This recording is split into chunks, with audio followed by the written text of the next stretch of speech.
Bienvenue à tous, bonjour Naka, bonjour Tondeuse, bonjour Turlupon, bonjour Huissier, bonjour Silly, la team Rocket. Non, mieux que la team Rocket. Ah ouais. Hello Valkyrie, bienvenue à toi. Pas très bien honnêtement, j'ai vu tes derniers messages. Aujourd'hui, je crois que ça va en parler à quelques-uns. Le stream le plus attendu de la semaine. Mais vous mettez la pression, j'espère vraiment être à la hauteur. Même si je pense que ce sujet... Ouais, merci Turlupon, merci beaucoup d'avoir resub, c'est vraiment adorable. Merci beaucoup et merci pour tout le travail que tu accomplis sur cette chaîne. Et oui, on a vu ça. Tu as vu David, donc tu me vois, t'as vu, ils ont remarqué ton animation. Ouais, c'est trop cool Turlupon. Ouais, c'est un sujet qui est tendu, qu'on va aborder aujourd'hui. J'espère être vraiment à la hauteur de ce que je peux vous apporter et de ce que vous méritez en tout cas. Mais je pense que c'est un sujet qu'on reviendra dessus. Parce que je pense que... je pense qu'il y a beaucoup de choses à dire. Je pense que je vais arriver en légèreté sur le sujet. Même si je pense que déjà je vais vous apporter des notions peut-être que vous n'avez pas. Mais...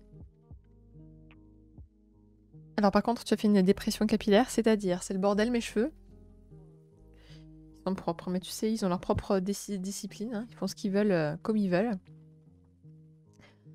Donc oui, si t'appelles ça une dépression, tu sais, même sur les tournages que j'ai pu faire, dans les rôles que j'ai joués. Alors il y avait un rôle que je devais jouer, Hello 25, où je devais jouer une jeune femme qui est dans un environnement post-apo, enfin bref. Et au début, le réel, il disait ouais, il faut vraiment qu'elle ait des cheveux en boule en fait, parce que elle vit dans la nature depuis tant de temps. Donc c'est normal que ses cheveux, ça doit être le bazar. Mais tu crois dresser cette tignasse? Est-ce que tu crois vraiment qu'elle a l'air d'être domptable, cette tignasse? Est-ce que tu crois vraiment qu'elle se laisserait se respecter? N'est-ce pas, Cartouche? C'est tout fermé? Mais non, mais c'est ouvert de l'autre côté, vieux blé. Bref. Donc du coup, ils ont essayé de me crêper les cheveux, ça n'a rien donné. Et tout retombé au bout de 30 minutes de tournage. Et puis du coup, ça l'a saoulé. Je l'avais prévenu, j'ai dit, je te préviens, mes cheveux, c'est un game à part entière. Mais t'inquiète, on mettra la laque. Même la coiffeuse était, ah oui, t'inquiète, on va les faire tenir. Que dalle. Tout retombe. Ils veulent être sauvageons à leur façon. Voilà pour cette interlude de capillaire. Vas-y, sors, mais purée, mais tu sais.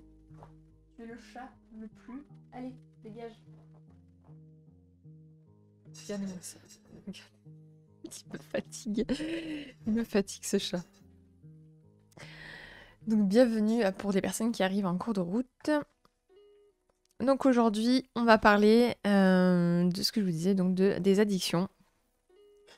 En tout cas, apprendre à les découvrir, à comprendre. Ça me faisait penser aux infirmiers.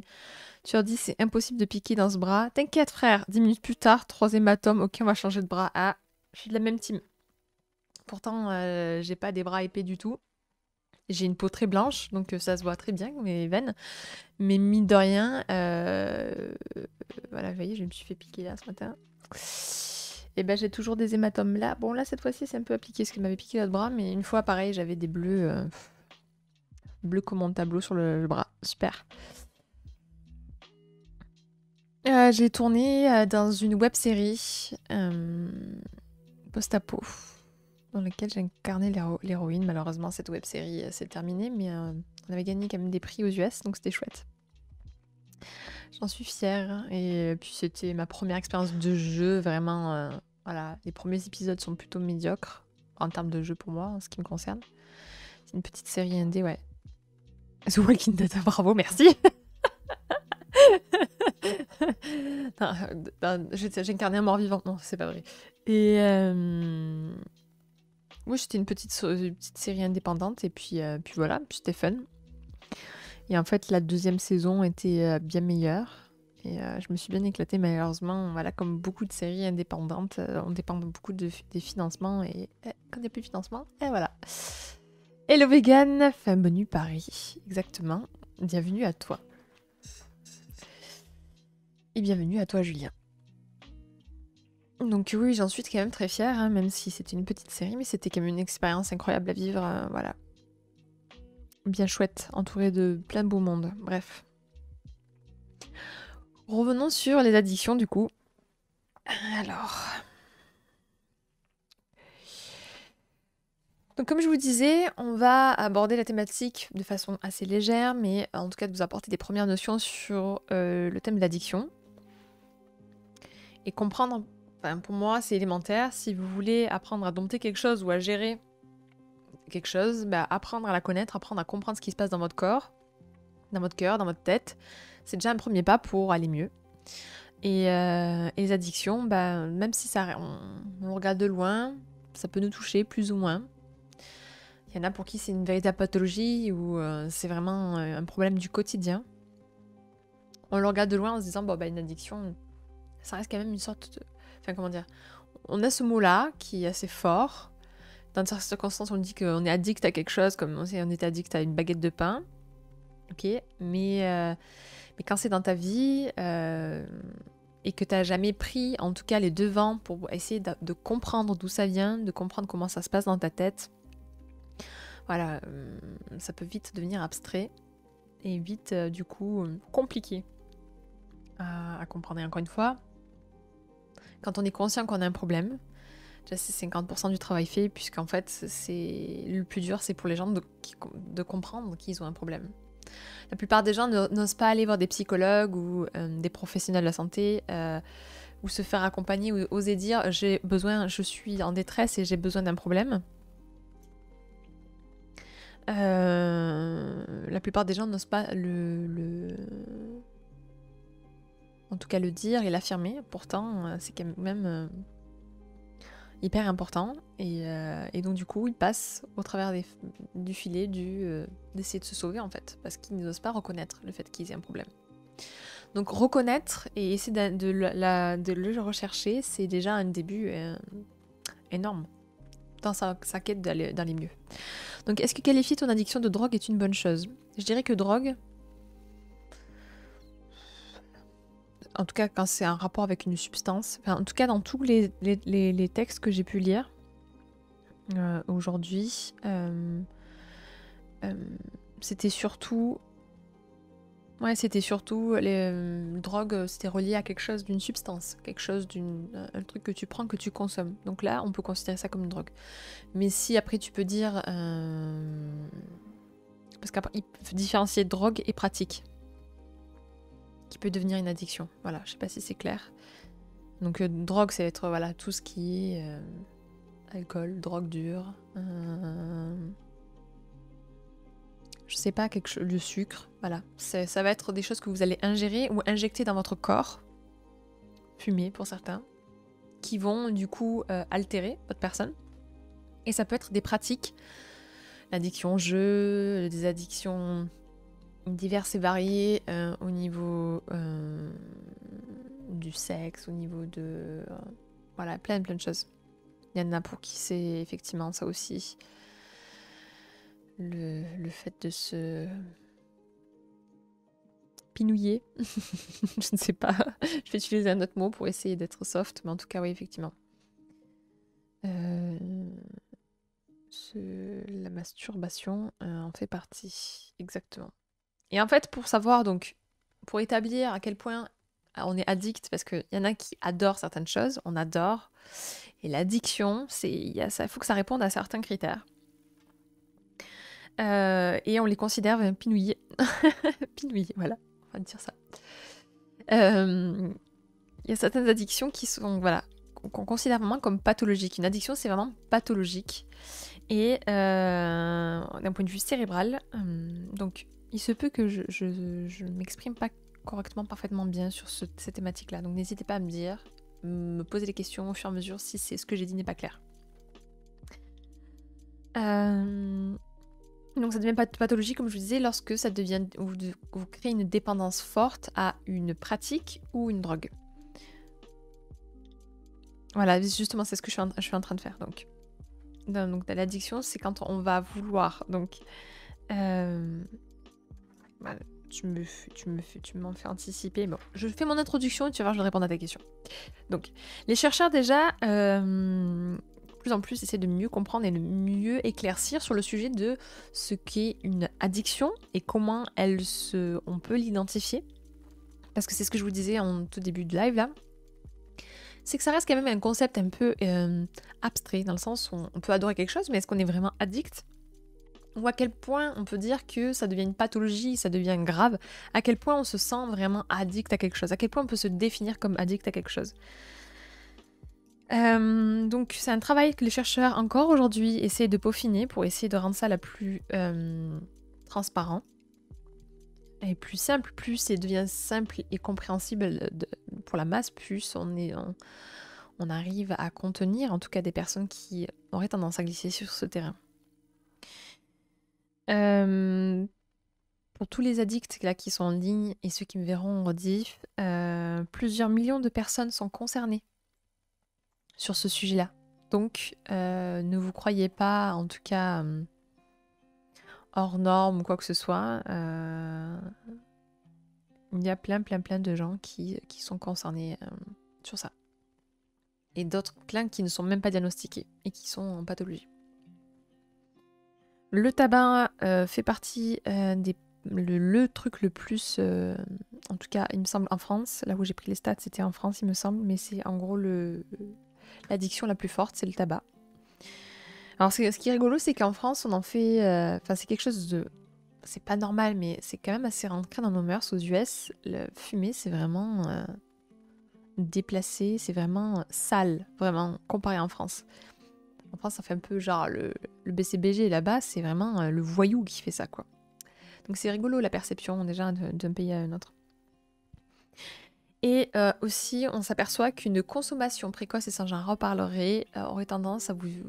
Donc une initiation précoce à une drogue ou une pratique va vous faire glisser doucement mais sûrement sur un terrain de l'addiction. C'est pas forcément nécessaire, mais je dis que c'est un terrain... Enfin voilà, ça fait des choses. C'est un facteur qui engendre ça. Ouais, la tabac et l'alcool. Bah surtout l'alcool, ouais. C'est dans la tradition, complètement. Si tu... bah déjà, enfin, je sais pas si tu as vécu ça, mais moi au collège, je me souviens, la première et la seule fois où j'ai tiré sur une cigarette, je me souviens, j'avais mes copines qui me disaient, mais genre, mais tout le monde fait ça, je comprends pas. Enfin, elles me disaient, tu devrais essayer. Enfin, je veux dire, c'est... Celui qui ne sait pas est un has-been. Enfin bref, ce genre de phrases bateau bidon qu'on te sort au collège ou même au lycée pour certains qui se prennent pour des tueurs de gangsters alors qu'ils ont 12 ans. Quand j'ai tiré et que j'ai senti que ça brûlait tout mon corps, je me suis dit, mais quel enfer les gens. Et quand j'ai vu les gens mal parce qu'ils n'avaient pas leur dose, je me suis dit, mais quelle prison. Donc j'ai essayé au maximum dans ma vie de m'éloigner de ça, en tout cas, de ce genre d'addiction. Puis mon frère, à l'époque, bah, ça m'a servi, hein, même s'il avait fait ça avec beaucoup d'arrogance, mais il me dit, mais qu'est-ce que tu crois? Parce que je critiquais mes parents et mon frère du fait qu'ils fumaient. Il me dit, mais qu'est-ce que tu crois? Papa et maman fument, je fume, tu crois que quoi? Mais toi aussi, tu vas y passer. Et là, en me disant ça, je me suis dit, mec, tu sais pas ce que je viens de faire. Je viens de faire un pacte avec moi-même hein, jusqu'à ma mort. Jamais je fumerai. Jamais, jamais. Donc voilà, c'était clair. Donc, pour comprendre, donc la pression sociale, ouais, exactement. Donc, pour comprendre, qu'est-ce qu'une addiction? Alors, il y a le cigare hebdomadaire et le paquet journalier. C'est toute la diff entre pratique culturelle et consommation compulsive. Ouais, mais même, vous allez voir, même en fait, selon le produit que tu ingères, même si on dit que c'est ah ça va, c'est qu'une fois ou machin, etc. En fait, il se passe quelque chose dans notre corps. Donc, c'est intéressant sur des produits à haut potentiel d'addiction, addictif, une seule consommation peut vous flinguer le cerveau en fait. Et je parle pas forcément que des drogues dures. Donc c'était hyper intéressant de... Ouais, c'est hyper sournois, ouais. Donc je vais en parler au fur et à mesure, mais voilà, j'ai découvert des choses que je ne savais pas vraiment voilà, au niveau des addictions. Donc comprendre, donc, donc déjà d'une, c'est la première étape, essayer de comprendre. Essayer de comprendre d'où viennent ces addictions, comprendre d'où... ne vous excusez pas de vous faire des vannes. De comprendre ce que c'est qu'une addiction pour pouvoir avancer en fait. Avancer vis-à-vis de vous-même en fait. Donc l'addiction, bon, déjà c'est une pathologie qui s'oppose, alors je lis la définition exacte que j'ai trouvée qui me semble bien, qui repose sur une consommation répétée d'un produit ou d'une pratique anormalement excessive. Voilà, ça c'est une...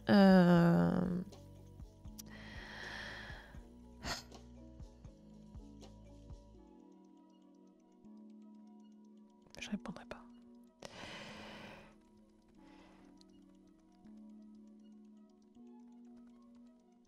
Donc c'est ça l'addiction.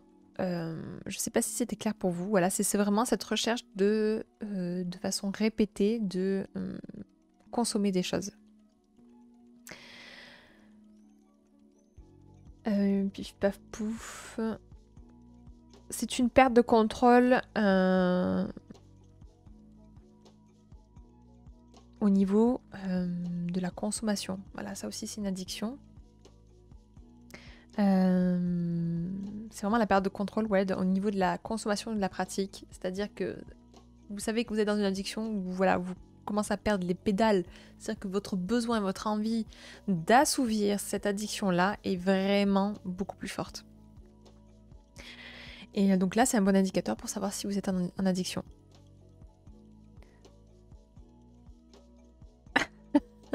Je suis addict aux asperges et j'en mange tous les jours. Mais attends, mais il faut faire gaffe avec des asperges. Hein. Tu sais que au niveau des reins, ça les fait travailler. Hein. Si c'est pas une blague, en tout cas. Les asperges, ça fait beaucoup travailler les reins. Donc c'est intéressant quand on fait du sport, ça permet de drainer vachement. Mais par contre, ça peut fatiguer tes reins. Donc mollo. Oui, team premier degré, mais on sait jamais. Peut-être qu'il y a des gens qui... Oui, je suis coach. Tout à fait. Si tu veux savoir mon parcours, je t'invite à marquer la commande pour l'exclamation CV et tu trouveras, ou alors dans le lien en bio, tu verras, tu trouveras toutes mes infos.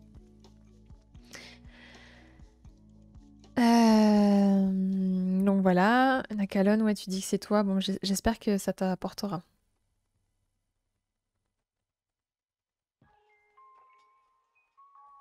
D'après la définition que tu viens de donner, le travail est une addiction puisque c'est une pratique anormalement excessive. Oui, mais compulsive en tout cas, qui vient de toi. C'est pas le fait de le faire, mais en tout cas ça peut l'être, hein. Ça peut l'être dans certaines circonstances si tu vois que ça altère et vous allez voir. Donc du coup, perturbation de l'équilibre émotionnel et troubles médicaux. Ça aussi, c'est un indicateur sur l'addiction. Si vous sentez que, quelle que soit votre addiction à une pratique ou à une drogue, ça va en tout cas vous pousser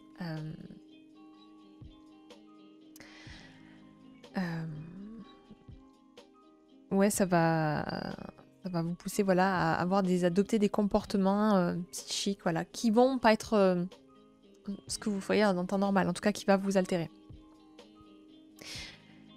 Pif paf pouf, il y a des formations reconnues pour l'État pour ça. Non, c'est pas une... Je ne sors pas d'une formation, c'est pour ça que je t'ai noté ça en fait. Donc non, je ne suis pas psychologue ou psychiatre. Je rapporte un peu tout mon savoir que j'ai cumulé de ces 8 dernières années du coup, concernant le milieu du développement personnel, le bien-être, tout ça. Donc j'espère pouvoir vous apporter en tout cas une petite lumière sur ça, ou juste vous créer en tout cas la curiosité d'approfondir le sujet, ou de vous faire accompagner pour les personnes qui ressentent un besoin d'aller mieux. Mais en tout cas voilà, vous êtes la bienvenue. Installez-vous et on papote. Toujours dans la bienveillance les gars. Parce qu'il y a des personnes dans le chat qui sont concernées par ces sujets-là. Donc voilà, donc il y a donc modification équilibre émotionnel et troubles médicaux, et aussi perturbation dans votre vie personnelle, professionnelle, sociale, voilà.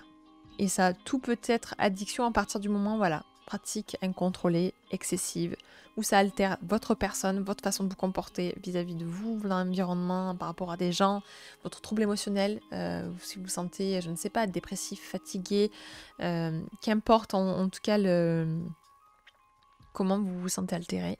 Le sucre est une addiction, n'oubliez pas. Il y a une modification de comportement. Pour ceux qui me suivent depuis le début sur ces lives, je vous avais expliqué qu'une fois, lors de nos tournages avec mon compagnon, on avait donc un gros tournage et on avait toute une équipe d'une 30aine de personnes où on allait donc dans différents lieux entre 30 et 40 personnes, où on allait dans différents lieux de tournage.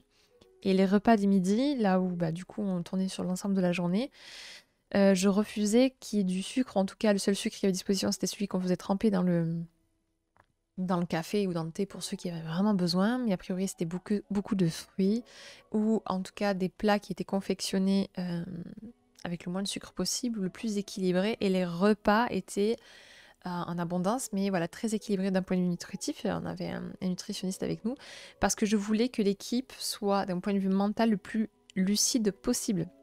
Bien sûr, pas d'alcool, mais parce que le sucre vous altère votre perception. Alors tu refusais que ce soit à disposition, c'est un peu... Ouais, complètement. En fait, je leur disais le soir, si vous voulez vous faire plaisir, le soir vous dormez, ça va altérer les heures après, donc il y a pas de problème. Par contre, je ne veux pas que sur le tournage, je voulais réduire au maximum cette influence-là, parce que on est soumis à des conditions extrêmes de température, d'horaire, d'intensité de travail, de stress. C'est un orchestre constamment en fait. Donc s'il y a un maillon de la chaîne qui est fatigué, c'est toute l'équipe qui s'en retrouve entachée. Donc je voulais expérimenter ça, voir ce que ça créait. Donc je sentais que les gens étaient là un peu frustrés, mais ils étaient dans une putain de bonne énergie et ça s'est super bien passé. Oui, on est plus susceptible, on est plus fatigué, on prend les choses beaucoup plus à cœur. On est plus polarisé aussi dans nos perceptions. Donc c'est pour ça, je voulais qu'en gros, il y avait déjà tellement de facteurs où les pauvres ils étaient mis à pression que si je me disais si je leur rajoute ça, c'est un paramètre que en tout cas c'est dans mon pouvoir de pouvoir modifier ou en tout cas de réduire, je le fais. Et ils ont très bien mangé, ils ont mangé de très bons produits, etc. Mais c'est juste que le sucre, le midi, en tout cas moi je l'apportais pas et je disais le soir si faites ce que vous voulez, mais je veux que le demain sur le plateau vous soyez magique, opérationnel. Et en fait tout le monde était content en fait. Même s'il y en a qui me disaient ouais ça aurait été quand même quel cool 2-3 bonbons. Les bonbons je crois qu'on les avait ramenés lors d'un dernier tournage et d'y aller. Les bonbons pour tout le monde. Mais j'avais refusé parce que c'était trop important pour moi et c'était vraiment un levier où je savais où ça pouvait apporter que du confort pour l'expérience de toutes les personnes qui sont là en fait. Donc, et c'est tellement important sur un tournage, l'expérience justement de l'équipe. Ce qui va faire que cette équipe va vouloir rebosser ensemble des années et des années de suite. Donc, sur les conséquences de la consommation de sucre se voient tout de suite. Alors c'est terrifiant. Pour la petite anecdote, ma fille... on avait le calendrier de l'Avent et puis je suis allée dans une chocolaterie et j'ai vu qu'il y a des petites sucettes. Vous savez, comme à l'époque, là, elle est un peu allongée comme ça. Je me suis dit, elle n'a jamais mangé de sucettes. Donc je me dis, pourquoi pas, pour un jour, je vais lui mettre une petite sucette. C'était pas très grosse, assez fine, vous savez, il n'y a pas beaucoup de sucre dessus. Je me suis dit, c'est la friandise de Noël, quoi, le calendrier de l'Avent. Mon Dieu. Mais alors, je me suis dit, mais plus jamais de cette erreur. Ma fille, c'était l'exorciste, quoi. Elle montait au plafond, quoi. C'était... l'horreur. Elle était montée sur ressort hyper... C'était une drama queen, tout avait prévenu des conséquences pas possibles. Et du coup, je me suis dit, non mais c'est bon, terminé, plus de sucre. Parce que j'habitue pas ma fille à manger du sucre, donc je fais très attention à ça. Tout le monde est plus ou moins addict au sucre et à la glucide, c'est normal, sinon le corps tient pas debout. Le cerveau a besoin de 50 grammes par jour pour tenir. Mieux tu te sens. Ouais. Donc si tu peux devenir addict au sucre rapide, plus t'en manges, plus tu en veux. Ouais, c'est une vraie pourriture. Donc des bons glucides, c'est ok. Donc il y avait des fruits, donc il y a du sucre dans le fruit. Il y avait des cakes, par exemple à la banane, mais sans sucre rajouté. Voilà, juste avec le sucre de la banane. Il y avait des arômes à la vanille. Voilà, bon. Ouais, il n'y a pas que ça en fait. Tu vas comprendre pourquoi. Donc quand tu es addict à l'alcool, à cause du sucre dedans, en partie, mais pas que. C'est ce qui se passe dans ton corps en fait qui fait que ça va te rendre addict, tu vas voir. Donc, est-ce que c'est clair pour vous pour la première partie de reconnaître une addiction ou est-ce que vous avez besoin que j'approfondisse cette première partie?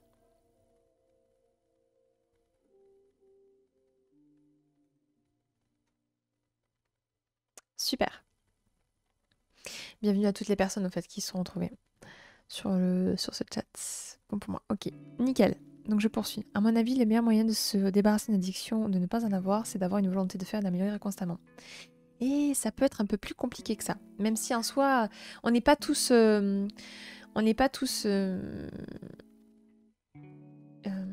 égaux face à la gestion et à la volonté face à une addiction. Et on va le voir un peu plus loin. Bienvenue à toi Quentin. Ok, ici, ok 25, c'est noté. Donc j'avance. Donc la deuxième partie, ce sont les facteurs de risque. Qu'est-ce qui fait que du coup, on a tendance à d'un coup craquer et tomber dans une addiction? Donc facteur de risque number one, c'est l'âge. L'âge va faire que vous avez un risque plus important de tomber dans une addiction. C'est-à-dire plus vous êtes jeune, plus vous êtes initié à une drogue ou une pratique, quelle qu'elle soit, plus vous risquez du coup de tomber dans l'addiction. Il y a le sexe, malheureusement on n'est pas égaux sur ça. Les hommes, vous avez tendance à être, en tout cas, détenteurs de pénis et fabricants de testostérone sur pattes. Vous avez des tendances à être plus addicts que les femmes. La maturité cérébrale. Hello Alex, bienvenue à toi. J'espère que tu vas bien. Ça fait longtemps que je t'ai pas vu, je crois, il me semble, sur ce live. Ouais, la maturité cérébrale. Maturité cérébrale, j'entends... Alors, y a-t-il des gens plus enclins à devenir addicts que d'autres? Oui, alors c'est ce que je suis en train de dire, tout à fait. Facteur génétique, tout à fait. Eh bien, je suis contente de t'avoir parmi nous. Oui, voilà, donc, comme je disais, donc l'âge, le sexe a un facteur sur la dépendance. La maturité cérébrale, ça va avec l'âge aussi, mais ça va aussi, par exemple, avec des personnes qui vivent une fracture au niveau de leur croissance cérébrale. Ça va être des personnes qui ont, par exemple, suivi des attouchements. On dit que c'est des personnes qui, mentalement, en fait, ont une coupure, en fait. C'est une amie psychologue qui m'a expliqué ça au niveau des personnes qui ont vécu des attouchements enfants. En fait, votre cerveau en fait, vit tellement un gros trauma, en fait, que votre inconscient, votre mental cesse de grandir. Ce qui fait que pourquoi un adulte, en fait, va être attiré par des enfants? Parce que dans sa tête, s'il a été attouché, admettons, à 7 ans, il va être attiré par des enfants de 7 ans. Et mécaniquement, à cet âge-là, à 7 ans, tu n'as pas forcément... Enfin, je ne sais pas chez les mecs, je suis pas assez renseignée, mais que physiquement, tu peux avoir... à 7 ans, tu n'as pas forcément, par exemple, la gaule, comme on dit vulgairement, mais en tout cas, on n'a pas d'érection, en tout cas quand on est enfant, mais à l'âge adulte, bah oui, tu as des érections pour des petits. Et en fait, il ne va pas comprendre... Enfin, il peut comprendre que d'un point de vue environnement, c'est grave ce qui se passe, le fait d'être attiré par un plus petit. Mais dans son plus profond de son être, il ne comprend pas où est le problème, puisque dans sa tête, il est resté à cet âge-là. Et c'est quand il y a une fracture, voilà, au niveau, voilà, progression, au niveau du mental. Si vous êtes coupé trop jeune, il se peut que vous serez enclin, en tout cas des personnes qui ont eu des attouchements ou des gros traumas comme ça qui vous perturbent mentalement, vous serez plus enclin à avoir des addictions. Tous les produits industriels rajoutent une blinde de sucre transformé de sel. Ce n'est pas anodin pour rien. Ce n'est pas non plus juste une question de rajouter du goût ou bien conserver. Ils savent que le consommateur est accro. Le sucre, c'est le pire des drogues. Ouais. C'est plus addictif que la cocaïne, en fait, hein, le sucre. Je pense que c'est la pire. Le sucre, je pense que c'est très grave, ouais. En tout cas, je pense que c'est celle qui rend le plus addict. Après, Grave, non, il y en a des graves, mais celle-ci, voilà, c'est pas ouf, quoi. Sur le long terme, en tout cas. Oui, c'est vrai que c'est accessible. C'est la plus anodine, tout à fait, je suis d'accord. Donc, maturité cérébrale, la personnalité aussi, il y a des personnalités plus enclins. Alors ça, il faudrait que je vous fasse un live, encore une fois, je vous en ai déjà parlé, mais le sucre raffiné est plus addictif, non je crois que je suis pas assez experte sur le sujet, mais il me semble que quel que soit le sucre, c'est addictif. Le sucre raffiné, c'est juste qu'il ne rapporte rien d'intéressant pour ton corps, c'est de la matière morte en fait. Si ce n'est que ça le dérègle et que ça le fout en l'air. Comparé par exemple à le sucre d'un fruit ou du vrai bon sucre de canne qui a quelques minéraux qui sont quand même intéressants pour le corps. Mais il y a des oligo-éléments qui sont intéressants pour le corps, mais vraisemblablement, ouais, c'est qu'en fait le sucre raffiné c'est de la matière morte. Quand vous ingérez ça, voilà, le corps pour lui ça le fout juste en l'air. Il n'y a rien d'intéressant. Donc initiation précoce, personnalité, oui, ce que je vous disais. Je voulais vous faire une vidéo sur les énéagrammes. Mais en attendant, si vous voulez vous former auprès de quelqu'un qui est extrêmement compétent, il y a, comment il s'appelle, David? Il s'appelle comment le chef des énéagrammes? Comment il s'appelle Polo, son nom de famille?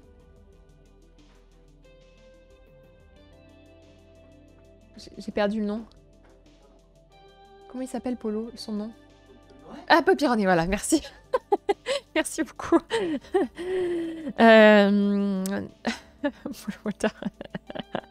Ici, il est en forme. C'est très très drôle, après tout. Oui, non, c'est Paul Pironnet que je vous... Ça y est, elle me cherche. Paul Pironnet que je vous recommande fortement. Concernant les énéagrammes, vous pouvez le retrouver sur YouTube. Il fait des retransmissions de séminaires. Ok, bah courage à toi si t'as une crise de panique. Je t'envoie plein de good vibes. Et courage à toi. On t'envoie de la détente par la pensée. Oui, Paul Pironnet, qui est vraiment hyper balèze, hyper fort sur YouTube. Vous retrouvez des retransmissions en direct sur ce sujet-là. Et ouais, il parle de l'énéagramme, donc c'est très bien. Et il y a le 7 qui aurait tendance à être plus sujet aux addictions. Ou en tout cas aux consommations de trucs un petit peu stup et tout. En fait, ce ne sont pas les mêmes molécules entre fructose, glucose, saccharose, lactose. Et du coup, je suis pas certaine qu'ils soient tous addictifs au même niveau. Ouais, c'est possible. Comme je disais, je suis pas du tout assez experte sur ce sujet. Effectivement, comme tu me dis, ça a du sens ce que tu me dis. Mais je crois que ça se joue plus. Je pensais que ça se jouait plus, en tout cas, en apport nutritif plus qu'en addiction. Mais c'est possible, effectivement. Je me demande d'ailleurs si le fructose, il serait pas plus addictif maintenant que tu le dis, parce qu'ils en mettent souvent dans les bonbons, alors que c'est le sucre du fruit. Je suis pas assez calée. Mais en tout cas, si tu le sais, moi je suis vraiment preneuse. Ah, peut-être. Donc t'es au même stade que moi. Merci Turlupon pour la chaîne de Paul Pironnet. Donc lui, c'est un tueur sur les énéagrammes. Vous regardez les vidéos plus longues, voilà, il parle de ça, des différents énéagrammes. Donc sur le plan neurobiologique, la chimie peut altérer aussi votre résistance à une addiction. Donc il y a la personnalité, mais il y a aussi votre chimie, selon comment elle est faite. Et la chimie de votre corps, vous savez que ça dépend de ce que vous consommez déjà en nourriture, avec les perturbateurs endocriniens, ce que vous mettez sur votre corps, si vous faites du sport ou non, ce que vous avalez intellectuellement aussi, votre environnement, ça va modifier votre chimie interne. Et selon la chimie que vous avez, et c'est pour ça que c'est facile d'observer, quand on va mal, qu'on se sent fatigué, tout, etc., on a tendance à consommer des trucs nuls, par exemple, ou tomber plus facilement dans un truc qui n'est pas très noble pour notre cœur, notre corps. Et à l'inverse, quand on pète la forme, on aura tendance naturellement à aller chercher les choses qui nous font du bien pour le long terme, qui sont sains. Donc votre chimie va faire que vous allez adopter en tout cas des pratiques euh, addictives ou consommer des drogues addictives parce que vous n'êtes pas voilà, dans une chimie qui vous permet d'être cohérent, rationnel, voilà, conscient de ce qui vous arrive.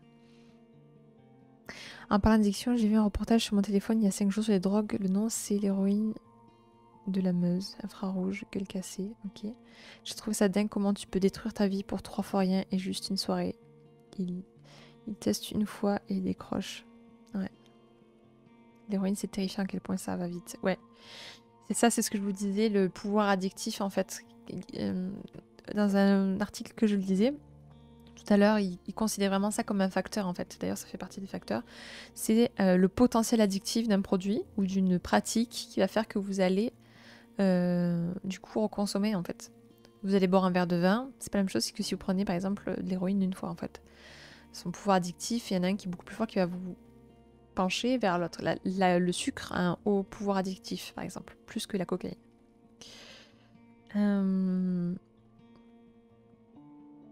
Donc considérez que votre chimie altère votre façon de percevoir, comme je vous disais, le monde dans d'autres lives, mais du coup aussi de tomber plus facilement dans des addictions. D'un point de vue génétique aussi, sachez que, voilà, comme je vous disais, on n'est pas tous égaux. Et d'un point de vue génétique, il y en a qui sont plus enclins, en tout cas, à être voilà, addicts. Plus vous allez être addict, plus il y a des risques que votre enfant, en tout cas d'un point de vue génétique, reproduise le même schéma. Il y a le facteur environnemental et sociétal, c'est-à-dire que si on grandit dans une famille de grands buveurs, on va se sentir... ça va être logique pour nous, en tout cas, de consommer de l'alcool parce qu'on répond à une norme sociale. Il faut que, parce que c'est comme ça qu'on s'amuse, c'est comme ça qu'on est bien, c'est comme ça qu'on existe, c'est comme ça qu'on... logique et banalisé, terrifiant. Et ça peut aller de l'alcool, comme certains, ça peut être la cigarette, comme d'autres, ça peut être même, quand on parle de sexualité, des gens qui ont un peu des dérives au niveau sexuel qui sont un peu étranges. Vous savez, il y a certaines familles où la sexualité, c'est tellement... on en parle, c'est normal, c'est tellement normal, mais vous savez, un peu graveleux, c'est bof, quoi. Bon, mais il se peut que l'enfant, en tout cas, développe des addictions étranges par rapport à ça. Donc, l'initiation précoce, ça, je l'avais dit. Et le stress aussi. Situation stressée, pouf, on tombe facilement dedans. Le cerveau, n'oubliez pas, il cherche toujours le moyen le plus facile pour vous faire du bien. Donc s'il se dit, ah bah tiens, et ça on va le voir après, il y a de nouvelles connexions que, en fait, quand vous consommez, quelle que soit la drogue, même une seule fois, donc la première fois que vous avez consommé du sucre, la première fois que vous avez consommé de l'alcool, la première fois que vous avez fumé une cigarette, ou quelles que soient les choses que vous avez fait, il y a des nouveaux circuits qui sont en train de se créer dans votre tête, et plus vous allez le faire fréquemment, plus ces circuits vont s'imprimer et vont être de plus en plus forts en tout cas. Et ce qui va se passer, c'est que lorsque vous allez être dans une situation de stress, votre cerveau va vouloir naturellement tomber, pouf, dans la chose qui va lui permettre d'atteindre un niveau de plaisir le plus simple et le plus efficacement possible. Et ça, c'est mortel en fait. Mentalement, c'est mortel pour vous parce que du coup, le cerveau, il est bête et méchant. Enfin, bête et... Il est pas méchant justement. Lui, il veut... N'oubliez pas, il fuit le stress, il fuit la punition. Ce qu'il veut, c'est le confort et la récompense.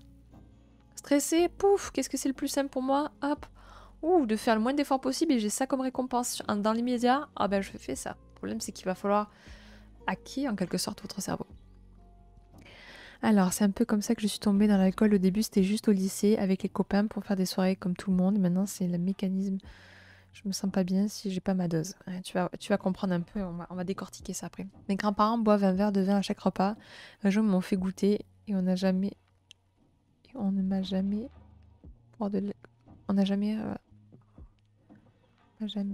repris à boire de l'alcool. Ah ouais. La cruauté de la chimie, de la biologie. Ah ouais, c'est clair, hein, c'est très mécanique en fait, c'est très simple.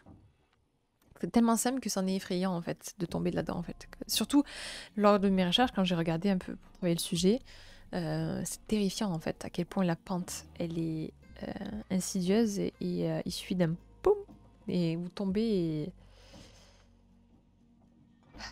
Ouais, ça t'effraie, bah, c'est normal, je comprends que ça t'effraie. Mais bon, c'est bien d'en avoir conscience, voir maintenant comment on peut faire pour changer ça en tout cas. Et ensuite, voilà, le psyché, c'est-à-dire, voilà... on a vu l'état émotionnel, mais le psyché, c'est plus,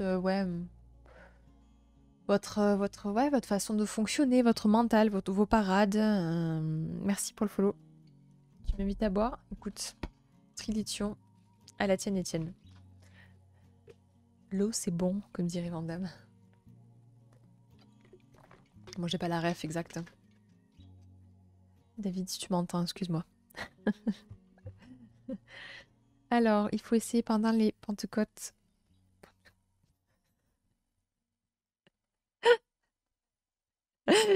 Bandit Mipel, c'est... Oh, purée, c'est terrifiant. Ça banne d'amour, ça. C'est un ban d'amour. Allez, je te suis à la tienne. Merci de ne pas savoir boire parce que tu vois, je me dessèche.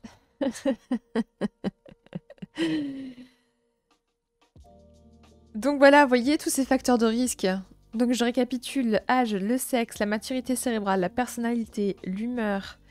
Donc si vous êtes plus dépressif, aïe aïe aïe, initiation précoce. Sur le plan chimique de votre cerveau, la génétique, l'environnement, le potentiel addictif du produit ou de la pratique, le stress et le psyché. Donc les gars,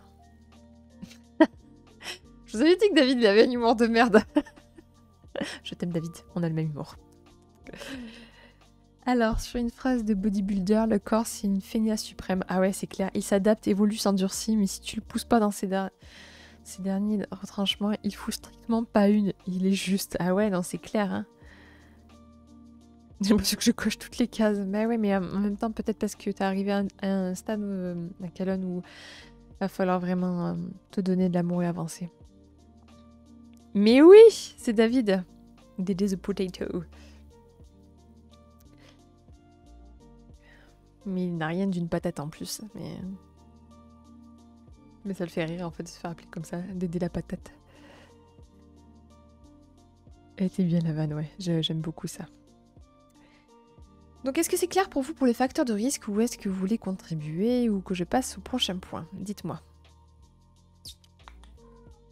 Qu'est-ce qu'il y a mon gros chat? Miaou.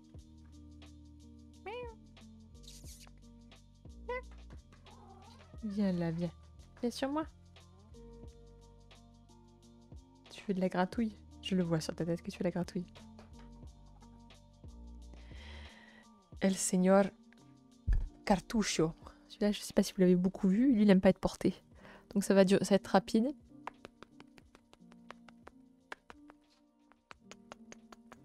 Il est trop mignon. Lui, c'est ma boule d'amour qui parle tout le temps. Mais qui est très maladroit. Je ne sais pas si vous voyez sa queue, mais elle est juste là. Il se fait chier quand tu l'embrasses, c'est chaud. Ouais, il aime pas que je le prenne, mais en même temps, après, il adore. Là, si vous le verrez, il se roule en boule, là. Vous voyez sa petite queue, là, de je veux des câlins. Hein? Mon gros chat d'amour. Ma petite moufette. C'est une moufette. Mais bien sûr, il va se mettre sur mon carnet. Tu dégages. Tu dégages. Allez, casse-toi.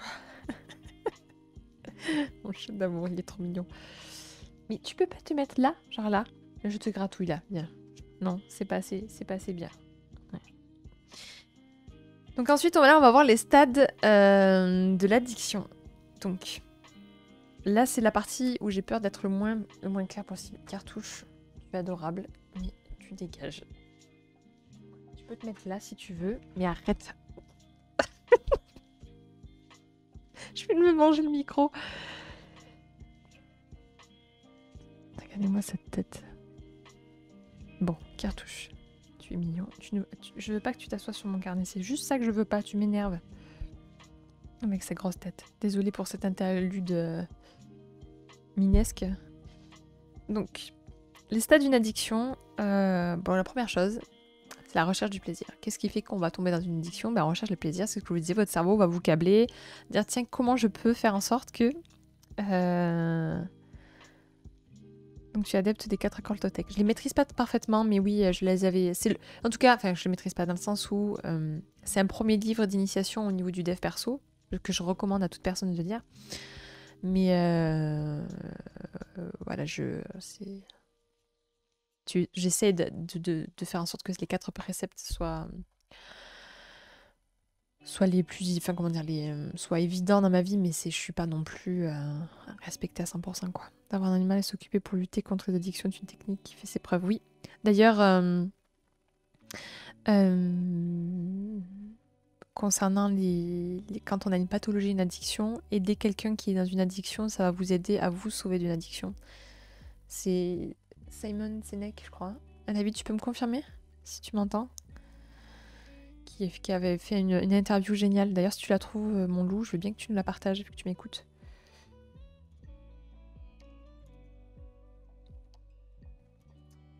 Donc la recherche du plaisir, c'est ce que je vous disais. Donc dans votre tête, vous allez chercher, vous êtes dans une phase, je ne sais pas pour quelle raison, problème émotionnel, vous avez, je sais pas, une déception amoureuse par exemple, pour que les concernés se sentent concernés. En tout cas, hop, votre cerveau vous dit tiens, pouf, recherche de plaisir pour peu que votre environnement vous stimule. Allez, on va picoler, on va faire une soirée, on va se vider la tête et tout, etc. Et Nakalon, c'est pour toi. On t'envoie tous du love. Et il y a plein de gens qui sont dans la même situation, Naka. Donc, que ce soit avec l'alcool ou autre chose. Donc, on se déculpabilise déjà, mais bon. Donc, recherche du plaisir. Donc, vous savez ce que c'est que cette recherche du plaisir lorsqu'on est fatigué, c'est la dopamine. La récompense, c'est le plaisir lié à une récompense, à un effort. Donc, on se dit, voilà, je suis en train de vivre un effort, quelque chose d'inconfortable. Donc, je vais me créer du plaisir pour, inconsciemment, et c'est ça qui est terrible, récompenser cette peine. Et j'utilise bien le mot récompenser parce que vous allez vous rendre compte que c'est terrifiant par rapport à ça, que votre cerveau, en fait, il va vous pousser à recréer ça, recréer ce schéma-là. La dopamine, c'est ça. Hein. D'ailleurs, c'est pour ça pour les gens, par exemple, qui font du sport, ou les gens qui font un gros effort, je sais pas, au niveau dev perso, psychologique, de se faire une petite récompense au bout d'un certain temps, pour que ça ancre de se dire ok, avec tous les efforts que j'ai fait, j'ai cette récompense là qui arrive, parce qu'en fait ça hack votre cerveau, c'est un moyen de hacker votre cerveau, d'utiliser la dopamine. Et lorsqu'on vit un moment difficile, c'est la dopamine qui va faire qu'on va essayer de récompenser en tout cas ce moment où on est déstabilisé émotionnellement ou stressé pour certains, enfin bref, là on prend l'exemple d'une peine amoureuse. Ce qui va se passer, c'est que donc vous allez, donc admettons, lors de votre première soirée, boire de l'alcool. Alors, ne prends rien personnellement. Ce que les autres disent et font n'est qu'une projection de leur propre réalité, de leur rêve. Ou bien parler avec intégrité. Ne dites pas que ce que vous pensez. Il y a des trucs qui clochent si tout n'est qu'une projection de chaque réalité de chacun. Donc, rien n'est réel. N'est réel, ouais. Du coup, rien n'a de valeur si chacun a sa vision. Ouais, alors oui, chacun a sa vision, donc moi je dirais que chacun a sa vision, donc c'est légitime, et à partir du moment où ça te fait du mal à ton corps, il faut s'interroger, c'est juste ça. C'est toujours avoir la conscience de qu'est-ce qui fait du bien pour soi et pour son environnement. Voilà, donc quelle que soit ta vision, quel que soit ton avis, si c'est en dysfonction par rapport à ça, c'est juste une petite parenthèse par rapport à ça, ça va pas en fait. C'est encore la notion de mal et de bien, ça revient au même sujet. Hein. Donc, pour dire la notion de mal et de bien, elle est proportionnelle à où se place la vérité. Et la vérité, justement, elle est difficile à atteindre. Mais à partir du moment où ça fait du mal, en tout cas à soi ou à son environnement, c'est que, en tout cas, on n'est pas sur. Bref. Au début du sujet. Je sais pas si j'ai répondu vegan à ta réponse, je le prends pas personnellement, il n'y a aucun problème. C'est une remarque intéressante, mais je vais continuer sur mon processus. Donc, la personne, elle est en soirée, peine de cœur, se dit ok, j'ai oublié ça, je vais me boire je vais boire un dégueuler parce que j'ai envie d'oublier ce qui s'est passé, j'ai besoin de déconnecter. Donc la personne va consommer de l'alcool, dans cet exemple-là. Elle va ressentir un effet de plaisir dans le sens où il y a la validation sociale déjà d'une part, où tout le monde va dire ouais, il boit, il fait partie de notre tribu. Pour les personnes qui ont vu le précédent live, n'oubliez pas la pyramide de Maslow, besoin physiologique, besoin de sécurité et en troisième besoin, besoin d'appartenance. Donc les personnes qui sont dans cette situation-là, elles ont besoin d'identité, d'appartenir à un groupe. Donc à ce moment-là, donc, il y a une validation sociale. Il y a le corps qui envoie de l'endorphine, qui fait planer, donc ça, qui fait oublier aussi une certaine partie des informations qu'on vient de vivre. Donc ça soulage sur le court terme. Il y a le plaisir peut-être gustatif pour l'alcool, pour cet exemple-là. Voilà, il y a tous ces plaisirs-là. Ouais, c'est ça, random, c'est exactement ça. Donc du coup, qu'est-ce que ça fait? Ça accentue encore plus en fait ce système de récompense, d'excitation à l'inhibition en fait.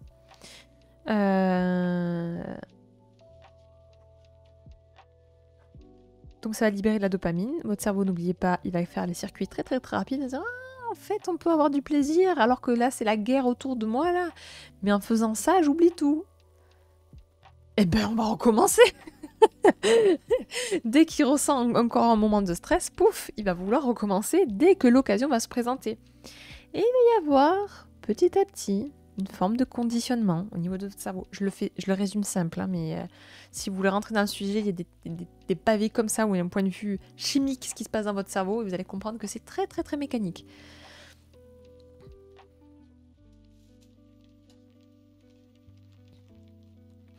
Eh bien, alors, je ne suis pas sûre à 100% pour ta question. Donc la question c'est est-ce que boire un verre entre potes et boire un verre en déprimant, est-ce qu'il y a les mêmes répercussions au niveau du cerveau? D'après ce que j'ai lu, de ce que j'ai compris en tout cas, quand tu as un produit, en tout cas une substance qui altère ton mental, par exemple, l'alcool c'est le cas, c'est des produits inhibiteurs en tout cas, ils vont... Apparemment, ça ferait des connexions avec le cerveau, surtout s'il y a plaisir au fait de consommer ou de pratiquer telle chose.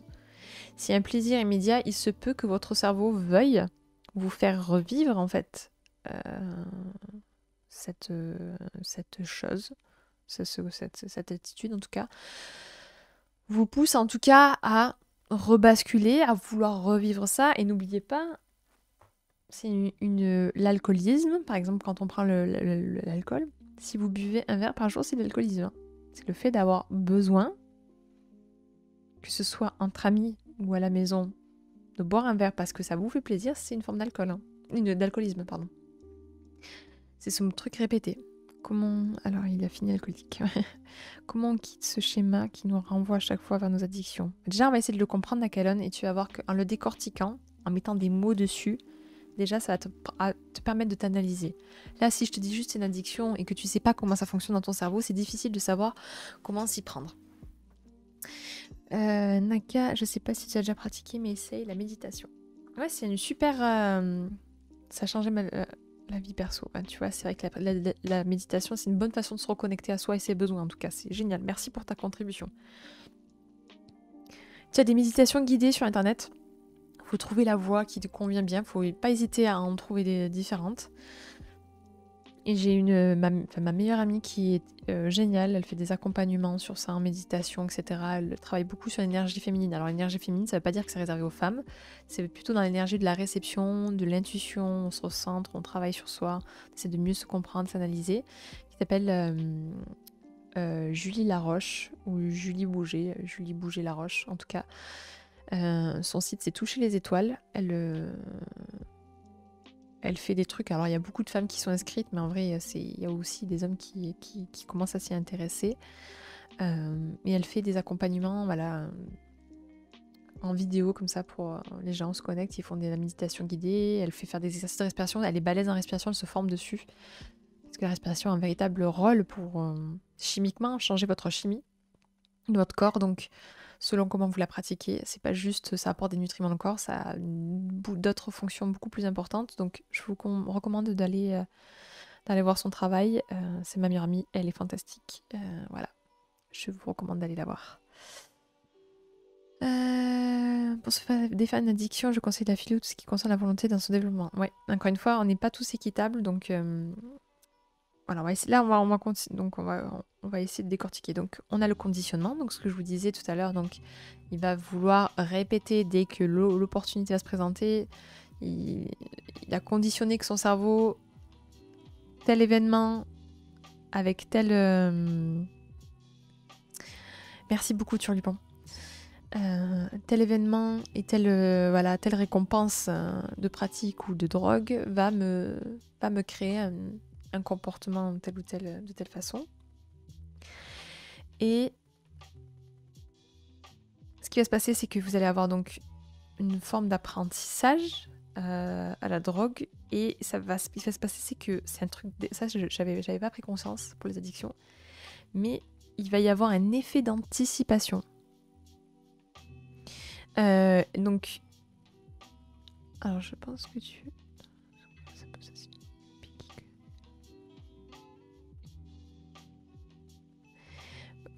bonjour à toi. Alors, j'arrive pas à prononcer ton truc, je vais t'appeler 164. Ne vois pas de mal dans ça, mais c'est juste que c'est difficile à prononcer ton pseudo.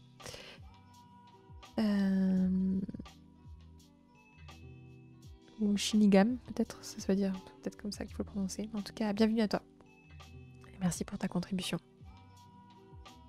Shinigami, en clair. Ok, super, merci beaucoup. Je suis pas experte en pseudo comme ça. J'ai à apprendre. Du coup, ouais, c'est le concept d'anticipation qui m'a rendu ouf, en fait, quand quelqu'un est addict et qui va donc commencer à avoir une sorte de conditionnement, apprentissage, donc l'habitude de se dire, ok, je vis tel problème psychique, dans l'exemple qu'on me disait de la peine de cœur, je vais mal, donc du coup, ma réponse pour apporter du bien sur le court terme, c'est de consommer de l'alcool. Votre cerveau va juste vous émettre l'idée, pic, le phare du alcool, ou soirée entre copains, pouf, qui va se mettre dans le cerveau, et en fait, chimiquement dans votre cerveau, il va commencer à ressentir le plaisir sans même avoir consommé encore la drogue ou pratiqué l'activité excessive, addictive. Et en fait, chimiquement, votre corps est déjà dans un conditionnement où il est prêt, il reçoit sa dope, ah, je vais le faire, et vous commencez à avoir cette sensation de planer, de plaisir au fait de consommer. Ouais, c'est la dopamine, ouais. Tout à fait qui fait ça. Et c'est ce phénomène d'anticipation que je n'avais pas compris conscience quand j'ai étudié le truc. Je me suis dit, ouais, c'est dingue. Ouais, le conditionnement et l'anticipation, ça va de pair, ouais. Mais vous voyez, j'avais pas cette subtilité que chimiquement, votre corps se prépare au plaisir et va vous envoyer en gros tous les signaux pour vous faire encore plus consommer. Bienvenue à toutes les personnes qui sont arrivées en cours de route et merci pour vos contributions, c'est un bonheur de vous lire. Donc anticipation, donc ça libère du plaisir sans même en consommer. C'est... Ah oui, donc je relis mes notes. Vos circuits neuronaux vont être modifiés à ce moment-là. À ce moment-là, déjà dans l'anticipation, il y a des circuits neuronaux qui vont se modifier. Et donc ça va complètement altérer votre perception du monde et de ce que vous vivez, de vos sensations, de vos émotions. Et de ce fait, vous allez changer votre manière d'être. Merci pour le follow. Quand je fumais, je crois que ça me faisait ça. J'avais envie de fumer pendant que je roulais la cigarette, ça allait mieux. Ah ouais, jusqu'à l'opétos où j'aime. Ah waouh, dingue. Ouais, j'ai jamais fumé donc du coup, j'ai fumé une fois une taf, mais j'ai jamais... J'avais pas conscience de ça. Ouais, c'est complètement dingue. Il y en a, je sais, j'avais un pote qui m'avait dit que quand il pouvait pas fumer, il mettait un objet entre ses lèvres comme ça qu'il faisait tenir. Je sais pas si vous voyez ce que je veux dire. Et le fait d'avoir le truc entre les deux lèvres, ça le calmait en fait. Je trouve ça complètement dingue. Effrayant d'ailleurs. Du coup, c'est possible d'en faire un conditionnement inversé pour se défaire d'une addiction? Oui, c'est totalement possible. Genre, à chaque fois que tu as envie de fumer, tu prends une décharge électrique. Alors, on va éviter ça, mais peut-être plutôt que dans le négatif, plutôt se dire, trouver un moyen de se faire plaisir autrement, mais qui soit sain et qui dépasse ce plaisir-là, et en fait, vous détachez de ça, en fait. Créer un nouveau circuit. Bonjour à toi, Frédéric. Bienvenue à toi.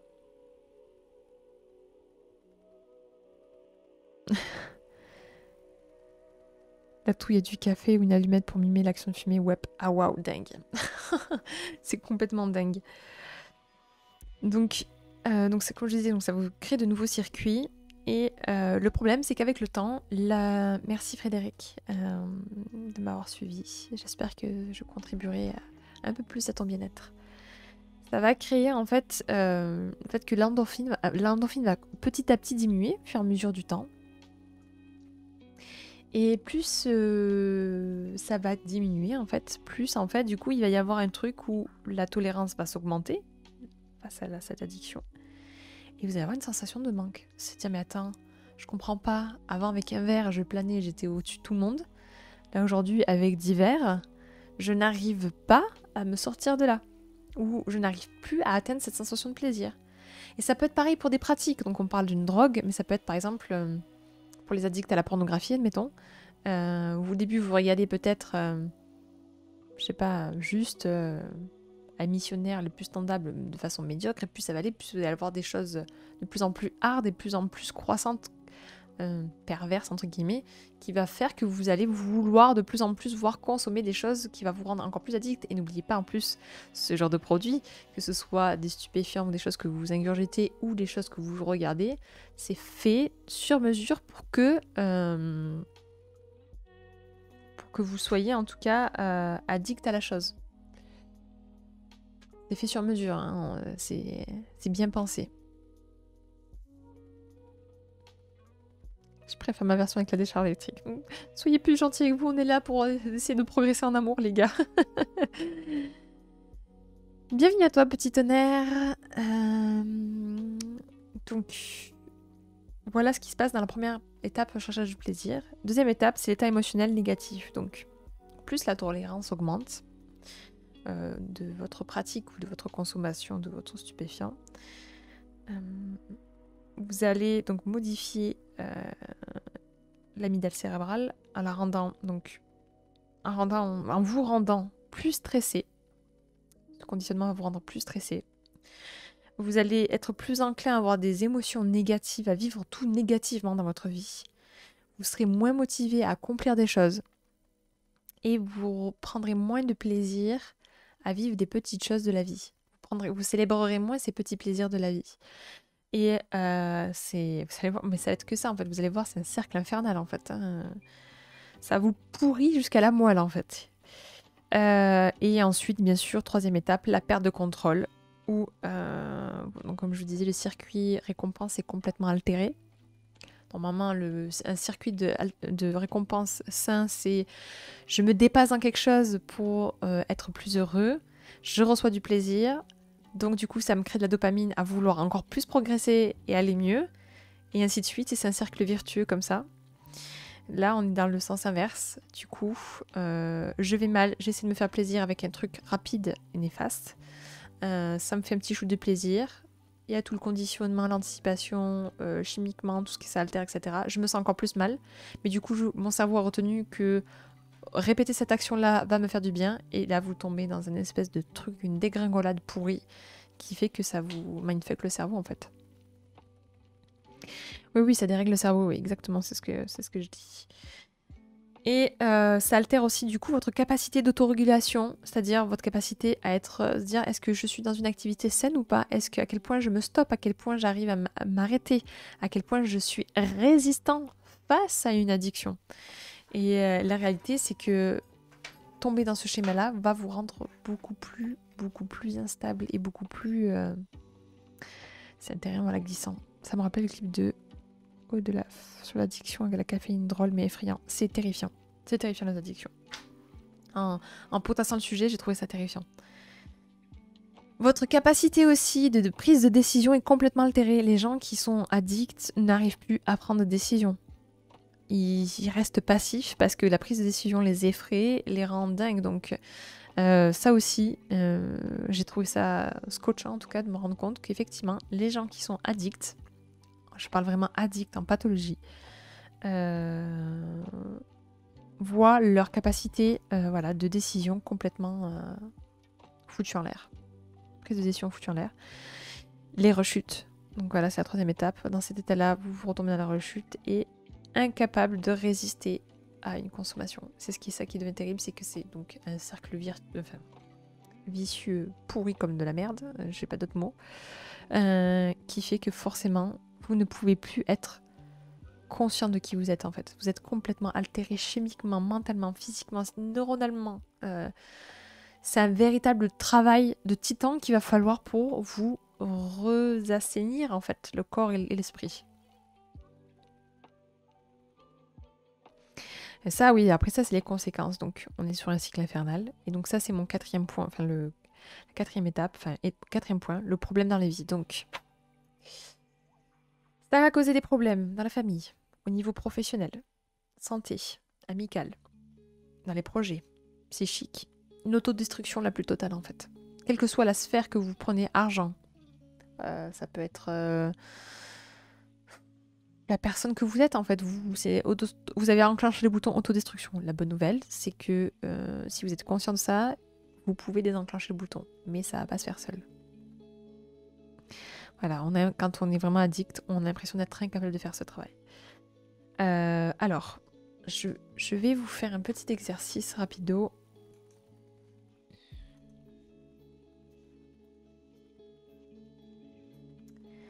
Ouais, mais ça, je pense que voilà, ici, ça va pas pouvoir s'ouvrir. Peut-être ici. Alors,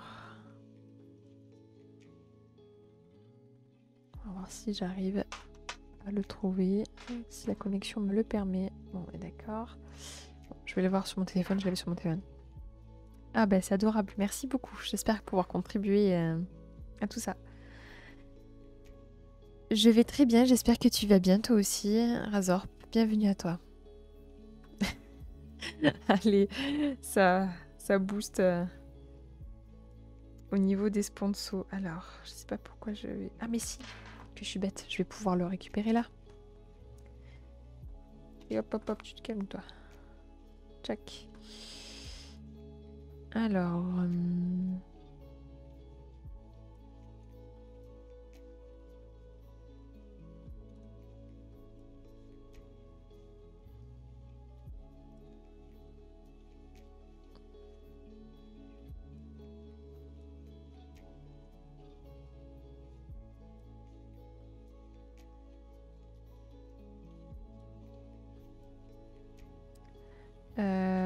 hop.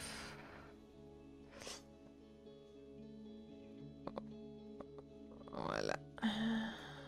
Voilà. Tchac, tchac. Je vais couper le son de ça. Excusez-moi, juste je prends le temps. Voilà. Il y a un petit exercice là que je vais vous poser. Pif, paf, pouf. Donc, apparemment, il y a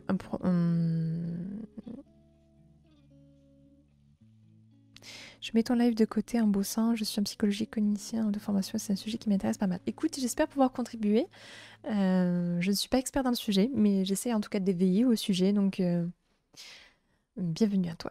Ça me touche toujours de voir des personnes qui sont du métier, ou en tout cas qui sont voilà, intéressées par ces sujets-là. Ça me touche de savoir qu'au niveau de leur boulot, je peux leur contribuer.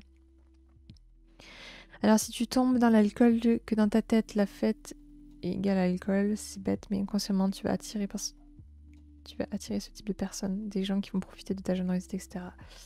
Ouais, c'est fort probable. Ça joue encore plus sur d'autres plans encore, mais bien sûr, effectivement, c'est un cercle vicieux un peu naze. Donc, alors, un sujet est considéré comme souffrant d'une addiction quand il présente ou a présenté au cours des 12 derniers mois au moins 2 des 11 critères suivants. Besoin impérieux et irrésistible de consommer la substance ou de jouer.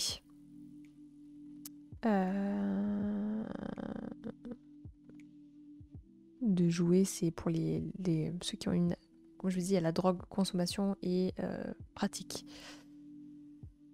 Alors, très bonne démarche, c'est toujours une bonne chose d'avoir des gens qui parlent des sujets assez complexes à décortiquer, surtout quand dans un format assez doux et bienveillant. Ah ben, c'est adorable. Merci beaucoup pour ce retour, c'est vraiment adorable. Merci, bienvenue à toi en tout cas. Un sujet PLS.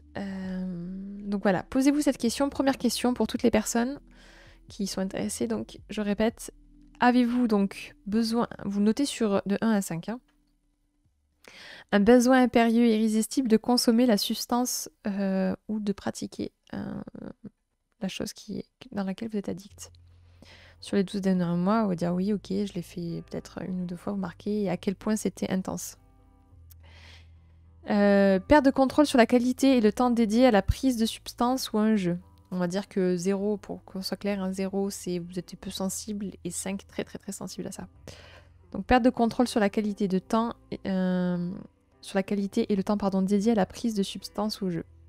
Pas vraiment la perte de contrôle quoi. Quand je dis jeu, c'est une pratique. Beaucoup de gens consacrés à la recherche de substances ou de cette pratique. Beaucoup de temps consacré à vouloir essayer d'utiliser. Si vous voyez que ça prend beaucoup de temps dans votre quotidien, dans votre environnement. Augmentation de la tolérance aux produits ou à la pratique addictive. Présence d'un syndrome de sevrage, c'est-à-dire de l'ensemble des symptômes provoqués par l'arrêt brutal à la consommation. C'est-à-dire, c'est moment de panique, stress, fatigue, nervosité, compulsion, irritabilité, voilà. Tous ces symptômes liés, en tout cas, à l'addiction. Quand vous sentez que vous êtes en manque, en sevrage, la tristesse, la peine, le sentiment d'être perdu, vide. N'oubliez pas que pour les peines d'amour, il y a cette sensation de sevrage. Souvenez-vous, quand je vous ai parlé des ruptures amoureuses, le sevrage en fait partie aussi pour des relations de couple. Et c'est normal. Encore une fois, on ne cherche pas la culpabilité. Mais c'est de prendre conscience qu'il y a cette possibilité-là, que ça peut se produire dans votre corps. Donc, cette sensation de se sevrer, ou les sensations de sevrage, parce que c'est pas confortable un sevrage, hein, c'est pas doux, c'est violent pour un corps. Donc, ces sensations-là. Incapacité de remplir des obligations importantes. Usage même lorsqu'il y a un risque physique. C'est-à-dire qu'il y a des gens qui sont prêts à se mettre en danger pour utiliser ces drogues ou ces pratiques. Désir ou effort persistant pour diminuer les doses ou l'activité. Activité réduite au profit de la consommation de cette drogue ou de la pratique. C'est-à-dire que vous passez plus de temps. En pas de temps de sevrage. Quand je vais arrêter de fumer, ma copine court m'acheter un paquet au réveil, sans que je me dise un mot. Je veux, on m'empêche, dans un sens. Mais c'est quoi cette copine? C'est une plaisanterie? Pourquoi elle fait ça? Excuse-moi, hein, là je suis catégorique, mais pour avoir perdu un papa qui est décédé d'un cancer du poumon, les gars, quelqu'un qui vous achète des cigarettes, mais c'est quoi le délire en fait? Ça va pas du tout. Ça va pas du tout, ça. Et je le dis en bienveillance, hein. C'est... Après, si les deux sont pas sur le même plan, ça c'est tellement chaud, hein. Ça, c'est... Là, quand une addiction est dans un couple, il faut que vous ayez consulté ensemble, hein, ou que vous écartiez le temps du sevrage de la personne. Vraiment. Ou dire un regard noir, dur à vivre pour l'autre. Ouais, non, mais attends. Ok, c'est dur à vivre, mais... Bah ouais, mais bon, t'es en train de vivre un sevrage, en fait. Donc, si la personne t'aime, alors oui, c'est peut-être pas facile, bah, elle a qu'à s'éloigner le temps que ça la saoule, peut-être, tu vois, le temps que tu te calmes. Si, apparemment, au bout de déjà d'une semaine ou 15 jours, déjà, les effets de sevrage pour la cigarette, en tout cas, descendent fortement, bah, qu'elle prenne 15 jours de vacances ou qu'elle s'éloigne pendant 15 jours, le temps que toi, t'arrives à te stabiliser, émotionnellement, en tout cas, je parle. Mais quand t'aimes quelqu'un très fort, tu veux son bien et tu veux pas qu'elle se crame les poumons et la cervelle avec des... Là, je le dis encore une fois en bienveillance parce que ça me trigue, hein, ce sujet-là. Hein. C'est quelque chose qui est sensible, hein. Comme je vous ai dit, j'ai perdu mon papa à cause de ça. On plaisante pas avec ça, quoi. Un conseil que je peux donner pour se séparer de certaines addictions, commencer par ne pas... Acheter les produits de votre addiction. Pour l'addiction au sucre, il est plus facile de acheter sucrerie plutôt que d'en avoir chez soi. Ouais, ça c'est clair. Ça, je suis entièrement d'accord. Très bon retour. Que je me calme. Mais j'ai pas le temps de dire quelque chose au premier regard du matin. Non mais attends, c'est quoi ça? C'est l'enfer? Bah toi, exile-toi!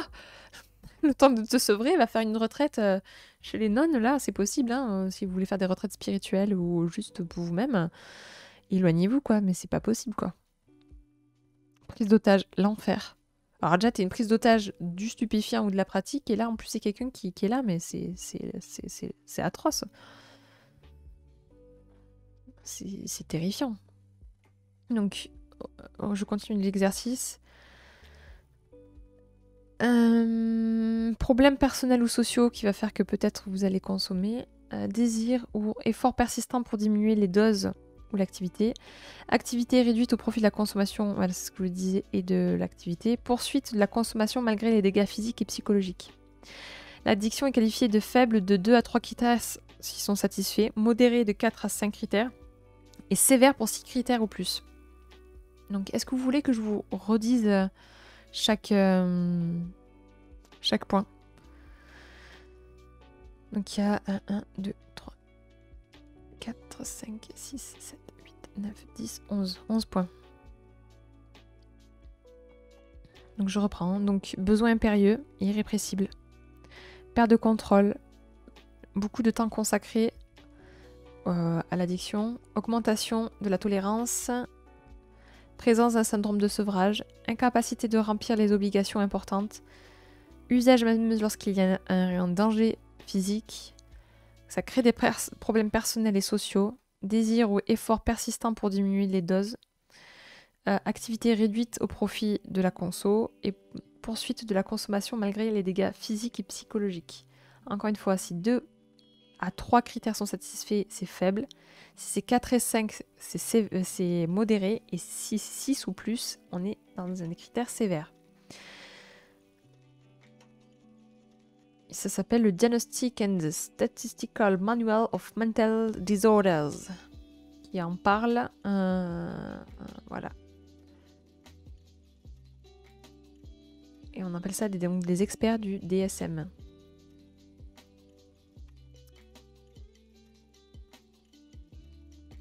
Bah voilà, donc si vous avez tout bon. Donc là on a compris si vous vous sentez concerné ou pas à la chose. À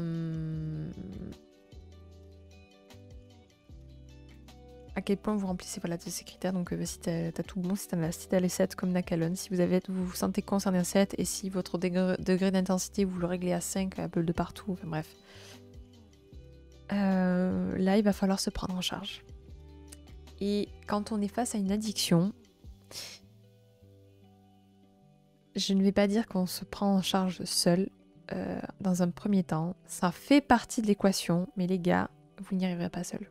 La réalité, c'est que vous n'y arriverez pas seul. Il y en a qui peuvent y arriver parce qu'ils ont des prédispositions ou peut-être parce qu'ils ont tellement modifié des choses dans leur vie qu'ils vont finir par arriver.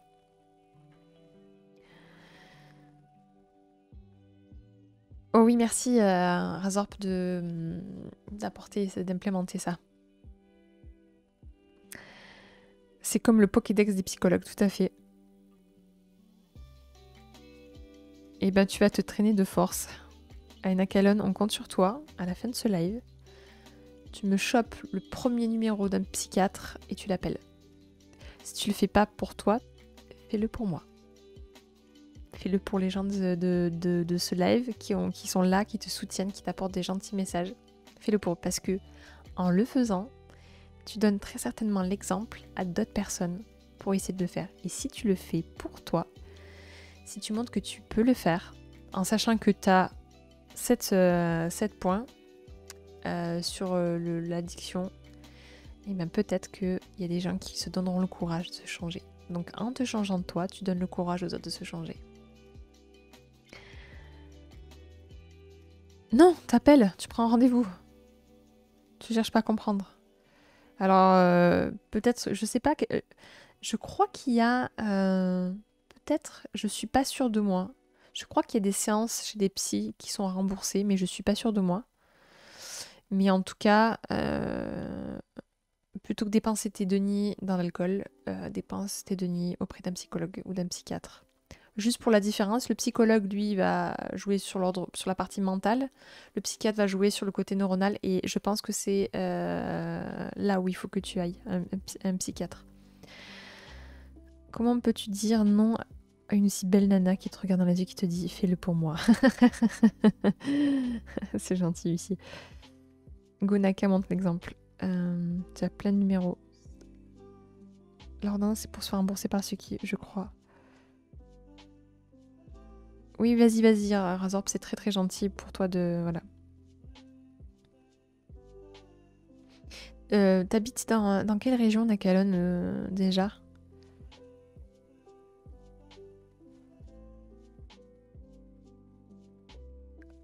Peut-être que j'ai quelqu'un dans le secteur qui est dans les Yvelines.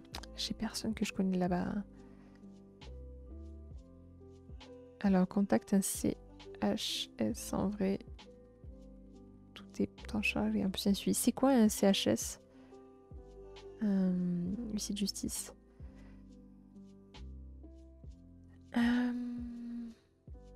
Centre spécialisé, ouais. En plus, j'ai un proche dans ma famille qui était addict à l'alcool, d'ailleurs, et au stupéfiant pendant longtemps. Et il va, alors, donc dans la prise en charge. Donc, je reparlerai de lui après. Donc, vous avez donc sevrage plus accompagnement. Donc, sevrage, ça veut dire on stoppe tout. Donc, Nakalon, à partir d'aujourd'hui, je décrète par la sainteté de Amanda Cocoon, ta pause d'amour, d'arrêter ce que tu consommes. D'essayer en tout cas, d'avoir la conscience dessus. Dire non. Quand tes potes te disent allez, picole, tu dis mec, aujourd'hui, jus d'orange. Je vais me faire un putain de macération dans mon ventre de jus d'orange, mais ce sera jus d'orange. Ou ce que tu veux. Ou la flotte, en tout cas, l'eau c'est déjà pas mal parce que le jus d'orange est quand même très sucré, donc de l'eau. Tu peux, mytho, que tu as un problème, une pathologie au foie, ils te font pas chier.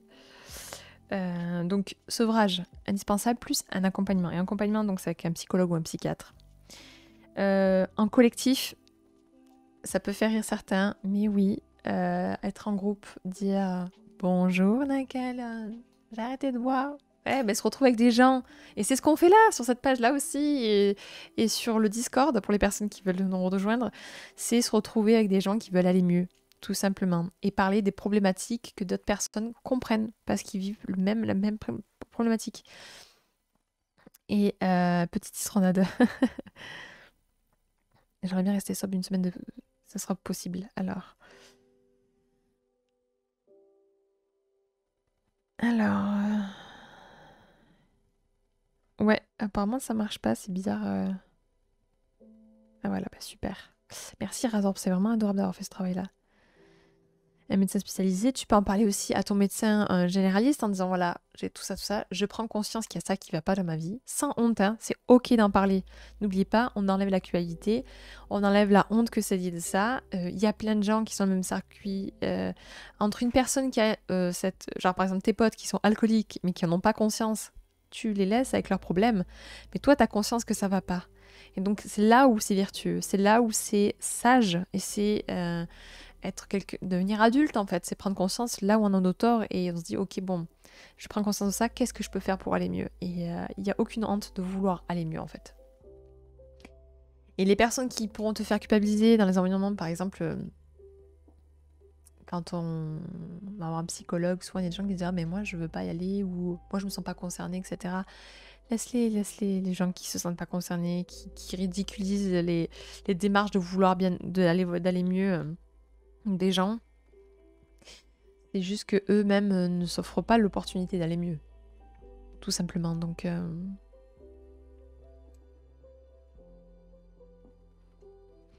reconnaître le problème, c'est le premier pas pour le résoudre. Donc, aucune honte. Les gars, aucune honte à aller consulter un spécialiste.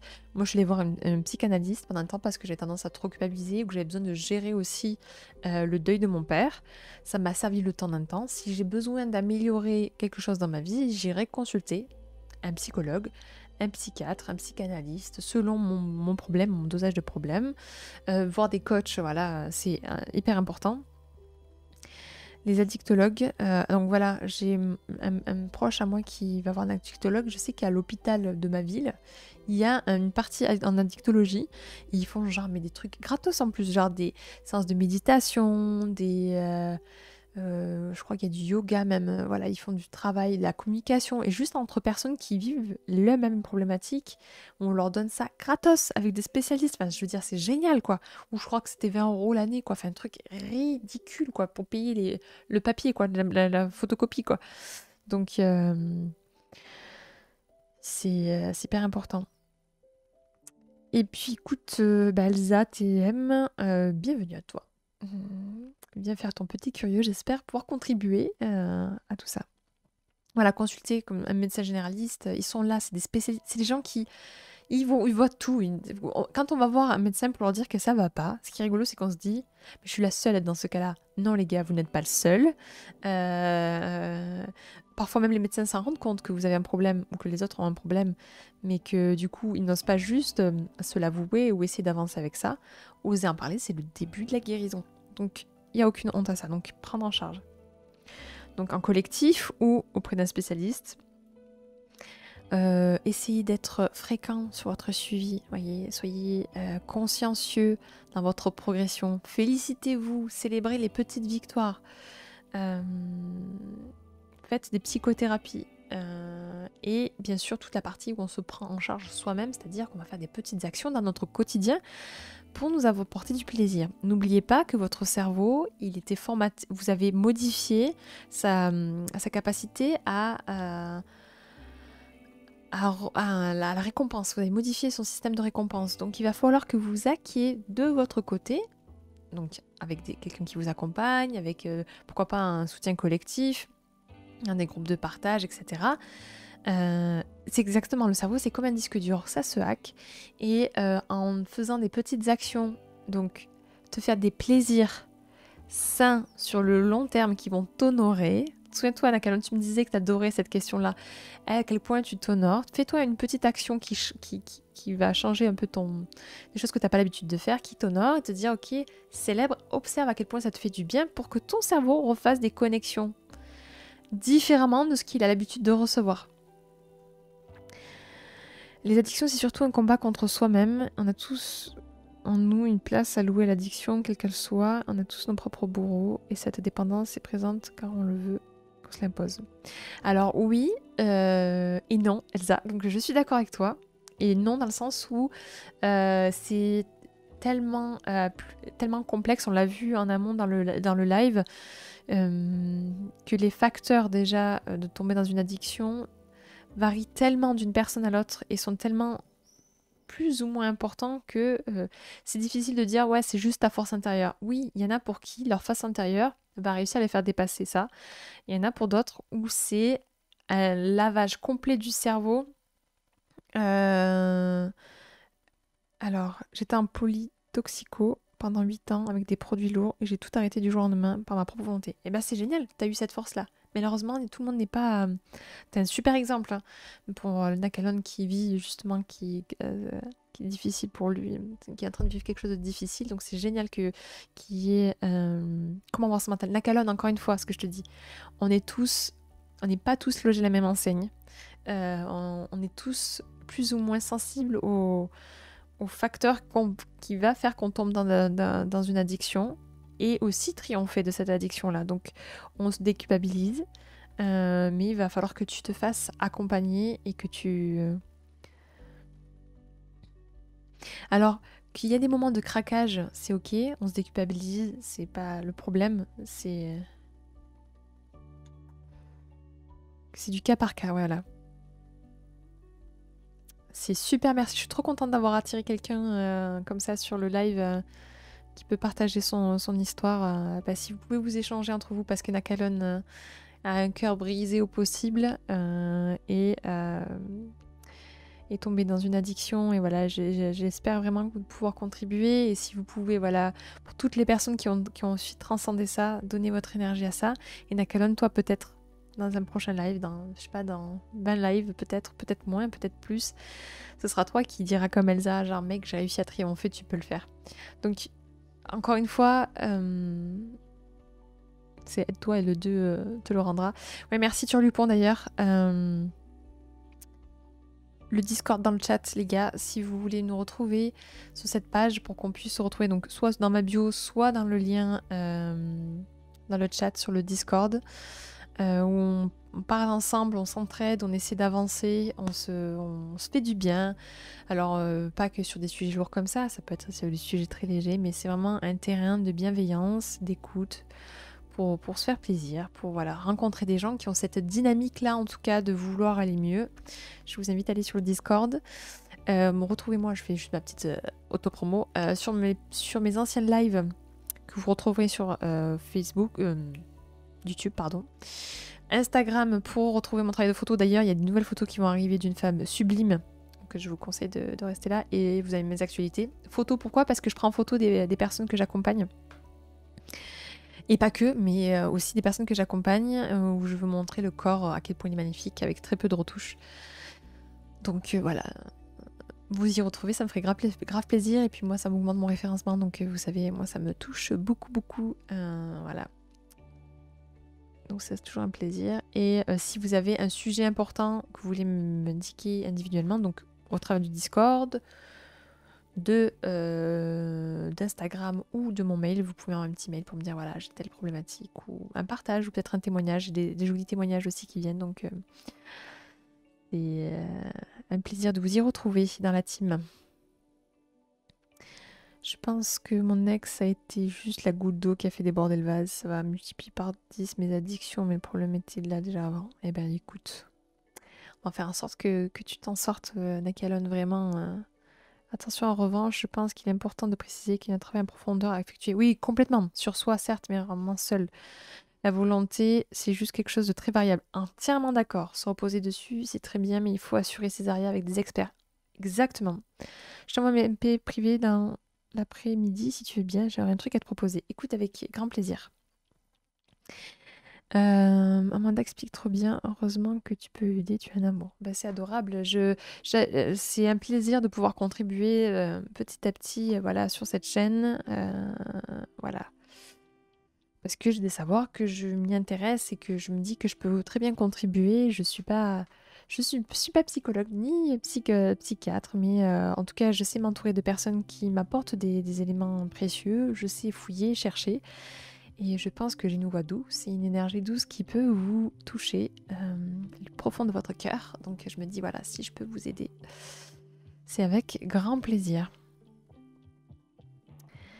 Donc voilà, Nakalon, ne te décourage pas, tu vois, il y a plein de gens qui, au moins c'est gratuit. Oui, il y a des gens aussi, je fais ma petite promo aussi, il y a des gens qui osent m'aider, me suivre aussi financièrement grâce à un subscribe sur la chaîne. Pour moi, sachez que vous contribuez à ma famille tout simplement.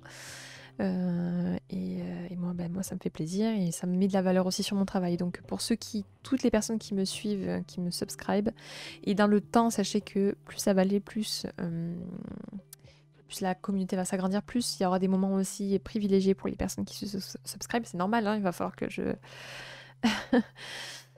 que je valorise aussi ceux qui m'aident financièrement, parce que je ne vis pas que d'amour et d'eau fraîche, mais en tout cas, j'essaie de contribuer au maximum. Tiens des enseignements de ton passé, reconnais et accepte ton histoire pour forger ton éthique qui t'aiguillera à accepter ton avenir de la meilleure façon. Toute épreuve, quelle qu'elle soit, doit être enrichissante et non pas destructrice, Nakalon. C'est très beau. Et j'écris une thèse métaphysique sur les sentiments ainsi qu'un livre. Je crois que je suis arrivée au bon moment. Oh, c'est génial. J'ai plein de belles personnes qui sont arrivées sur ce live. Hein. C'est génial. C'est trop méga chouette de vous avoir dans la team là. Donc voilà, concernant... Bienvenue à toi, Manazim. Écoutez les gars... J'arrive au bout de ce que je voulais parler sur ce sujet. Est-ce que j'ai été claire? Est-ce qu'il y a un sujet que vous voulez que j'approfondisse? On en reparlera très certainement des addictions. Je pense faire intervenir une amie qui est psychologue sur cette chaîne concernant les addictions. Peut-être qu'on pourrait se refaire une session d'ici 15 jours ou un mois. Le temps qu'on rende ça possible. Mais voilà. je me dis que ça peut être vraiment fantastique. Dites-moi ce que vous en pensez. Je crois que vous m'avez dit oui, mais voilà. Je préfère qu'on soit clair. Voilà. Est-ce que vous avez des questions? On voit peut-être en suivant quelques numéros sur ton Discord pour les gens qui en auraient besoin. Alors, je dirais pour les personnes qui sont intéressées et qui sont abonnées, je suis désolée, je dis abonné parce que c'est mon ami, je vais pas lâcher son numéro comme ça pour les addictions. J'ai pas de numéro, mais j'ai une amie psychologue qui peut peut-être faire un suivi par téléphone. Nakalon, je t'enverrai un numéro d'une psychologue déjà. C'est une amie. Voilà, peut-être qu'elle te fera une consultation en ligne. Voilà. Et je le réserve pour les abonnés parce que j'ai plus confiance en... Enfin, je suis désolée, mais je suis obligée d'écrémer. Hein, ouais, j'ai 2 minous qui viennent. Elle est sur Montpellier, mais peut-être que déjà par téléphone, tu vois, ça peut peut-être se faire. Ou en tout cas, peut-être qu'elle pourra t'aiguiller. Tu vois, suite à une première séance, sinon ça va être... ça peut se faire. Je vais regarder sur internet, peut-être que je vais trouver son site et puis peut-être que...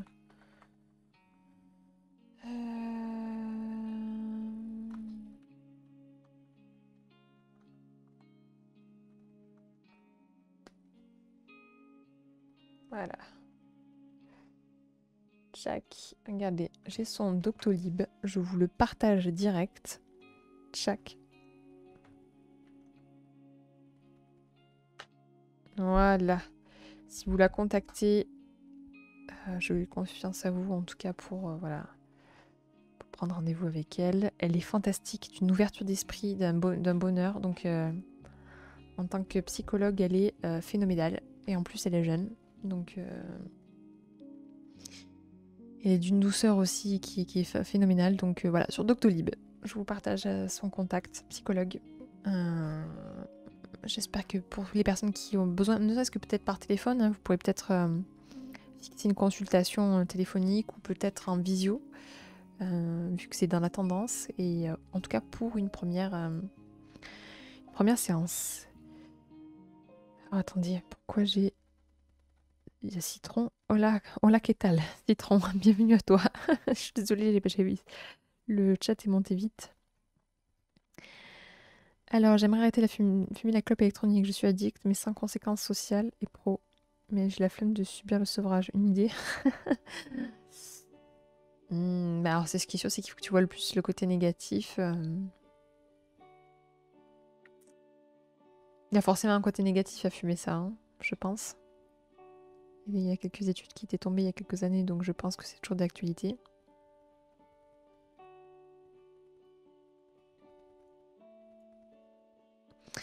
Non, vous pouvez faire en visio pour les gens qui disent habite pas trop loin de Montpellier, voilà. Empereur du seum. Bonjour à toi, bienvenue à toi. Donc ouais, pour arrêter la fumée des cigarettes électroniques, bah pourquoi tu vas arrêter si pour toi pour l'instant c'est juste que tu veux t'arrêter? Si t'as la flemme de subir un sevrage, pour l'instant ça veut dire que c'est suffisamment ok de l'avoir dans ta vie. Peut-être qu'un jour, le moment où t'en auras vraiment... Pardon, vraiment le jour où t'en as vraiment marre de fumer la cigarette électronique, peut-être que t'arriveras. Peut-être que l'aspect financier peut t'aider. Te dire, ok, quel budget j'alloue à l'année pour la cigarette électronique. Le désastre écologique que c'est que de générer des cigarettes électroniques. En faisant des batteries, etc. Peut-être que ça peut être le pourquoi, en fait. Il faut que tu cultives le pourquoi, là. Tout à fait. Les personnes qui manquent de confiance en elles sont plus susceptibles de tomber dans une addiction, bien sûr. Ça veut dire qu'elles sous-estiment leur capacité à affronter les choses, à être forte, puissante. Donc oui, bien sûr, manque de confiance en elles. En plus, ça peut être des personnes qui communiquent peu, qui osent peu partager le fait qu'elles sont vulnérables. Voilà. Oh, 250 € d'alcool et cigarettes. Énorme. T'imagines 250 € si à 40 € t'as la séance, tu vois, t'imagines le nombre de séances de psychologue que tu peux avoir, alors que normalement, si tu fais une séance, allez, je sais pas, mais moi quand je faisais de la psychanalyse, je faisais une séance au début, je crois, tous les 15 jours, et après, c'est passé une fois par mois. Donc t'imagines, à 40 € la séance. Donc ce budget-là, il faut que tu l'alloues à quelque chose qui t'élève en fait. C'est bon, il n'y a plus de musique là. Ah non, c'est qu'on arrive à la fin, c'est ça? Check. Si j'avance là? Ouais, voilà, c'est bon. C'était bon. Oh là là, purée. Ah, vous dépensez tellement d'argent pour ça, quoi. C'est terrible. C'est même pas mon budget bouffe pour la famille, au moins. Alors que je suis maman et que j'ai un amoureux qui fait du sport. Oh, purée, budget qui papite. Ah là là là là, gérez mieux votre argent, bon Dieu. Putain, vous pourrez faire un sujet ça, sur la gestion de l'argent. Mais en tout cas, il faut voir votre pourquoi plus important, quoi. Vous mettez, à chaque fois que vous sentez que vous allez craquer, vous mettez l'argent dans une petite tirelire. Et quand vous allez voir remplir, vous allez dire waouh, je peux m'acheter ça, je peux m'acheter ça. Je gère très mal mon argent. Quand on est jeune, on gère toujours très mal son argent, c'est normal. Ouais, c'est sûr que c'est un biais de complaisance sociale, mais, moi, pour moi, c'est un moyen aussi de s'élever et de... Non, il n'y a aucun problème, Elsa, pour... il n'est pas là aujourd'hui, mais si vous avez Homme des Montagnes qui était là, vous aurez... On a Yoda avec nous. Les gars, vous n'êtes pas prêts. Le mec, il est phénoménal. Et d'une gentillesse incroyable. Donc, en phrase chelou, on a quelqu'un d'encore plus compétent et encore plus... Et c'est passionnant en plus. Ça fait chelou d'entendre ça. Mais c'est tellement agréable d'entendre quelqu'un qui a cette conscience-là de parler comme ça. Donc, il n'y a pas de honte. Au moins...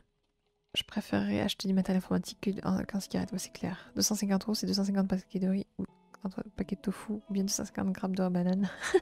250 paires de chaussettes de tennis ou encore 4 jeux de vidéo de ouf, 9 récents. Ouais, non, c'est clair. Ça peut être aussi 250 €. En 2 mois, tu te payes un billet pour aller-retour pour aller en Thaïlande. Ça fait pas rêver, ça?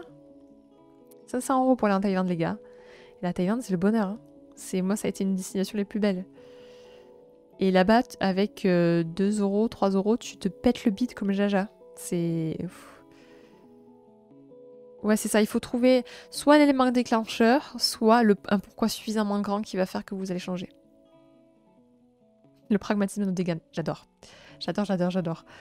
Concernant mon développement personnel, je dois tout à deux philosophes. Non. Machiavel pour la confiance en soi et Nietzsche pour le reste. Avec ses concepts de surhomme, de volonté de puissance et d'éternel retour. Ah, génial. Hello Exomètre, bienvenue à toi.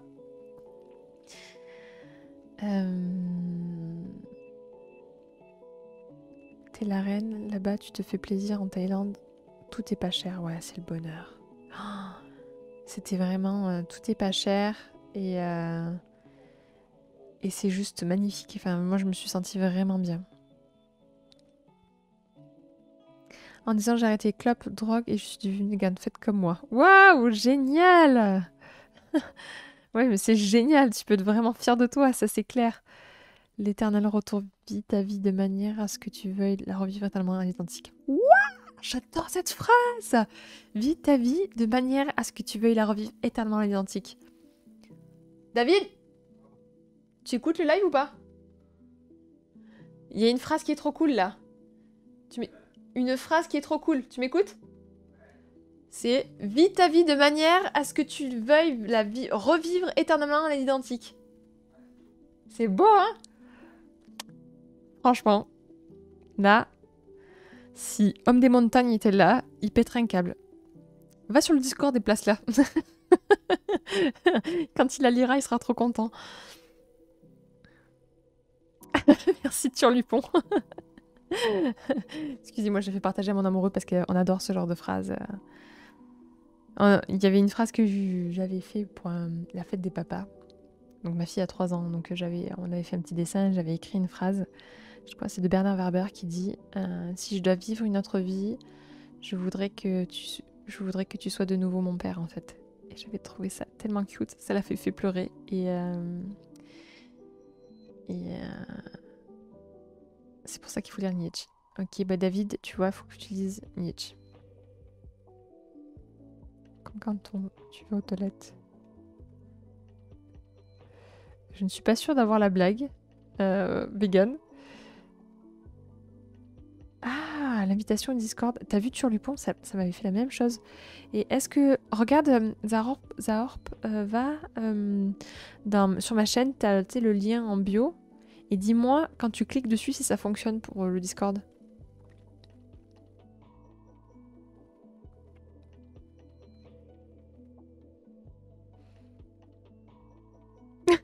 Moi non plus, je suis pas sûre de ma blague.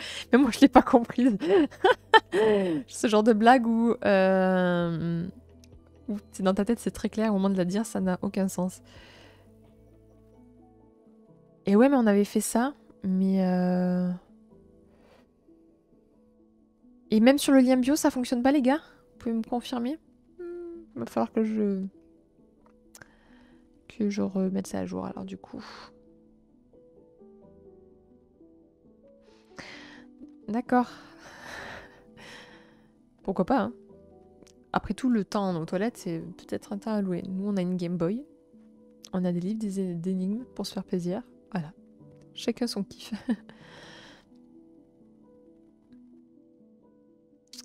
Ok, du coup, je vais le copier, le lien. Non, je peux pas le copier là. Et là, si je le copie...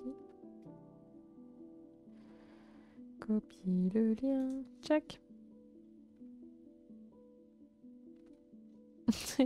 Bah non. Pourquoi tu fais qu'il y ait des germes? On l'utilise pas après s'être essuyé.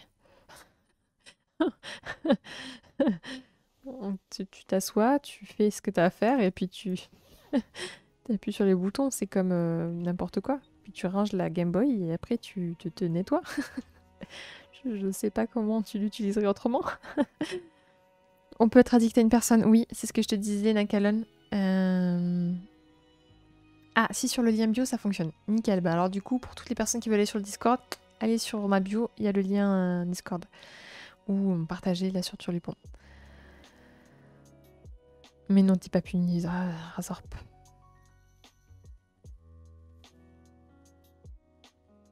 Alors, oui, on peut être addict à une personne. Comme je te disais, effectivement, on peut avoir un symptôme de sevrage, tu vois.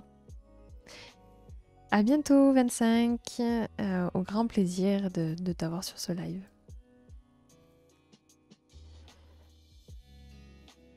Donc, ouais. Donc, oui, on peut être addict à une personne, en tout cas. Complètement. Surtout si on est dans la dépendance affective. Est-ce que vous avez d'autres questions concernant tout cela? Une vraie lampe à huile, ça marche. J'ai acheté ça en brocante. C'est le feu. Ouais, c'est... En tout cas, c'est très beau, les lampes à huile.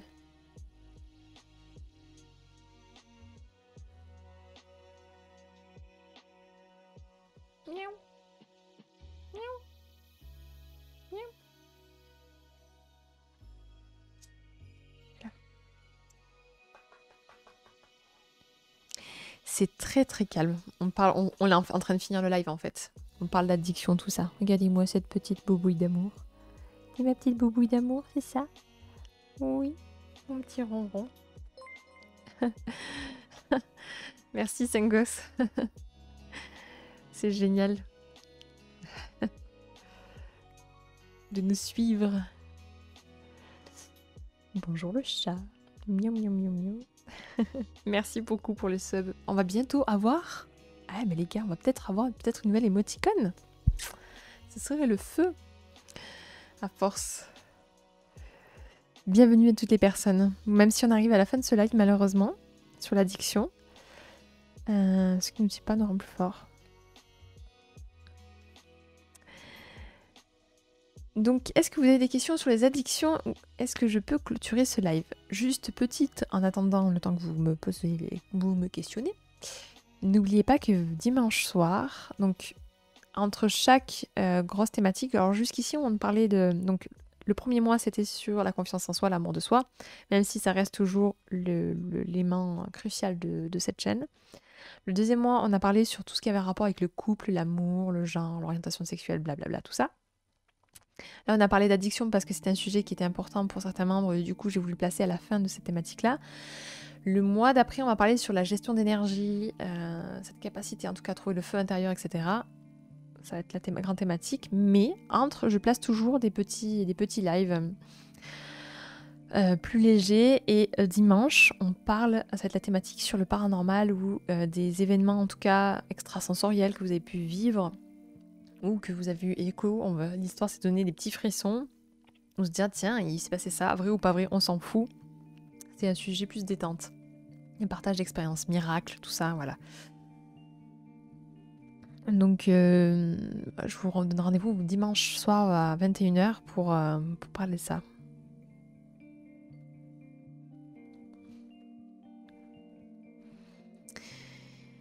Donc, qu'est-ce que vous avez des questions, Razor, on va résoudre cette problématique. Il va falloir que tu viennes avec nous dans notre team. Trop de belles personnes.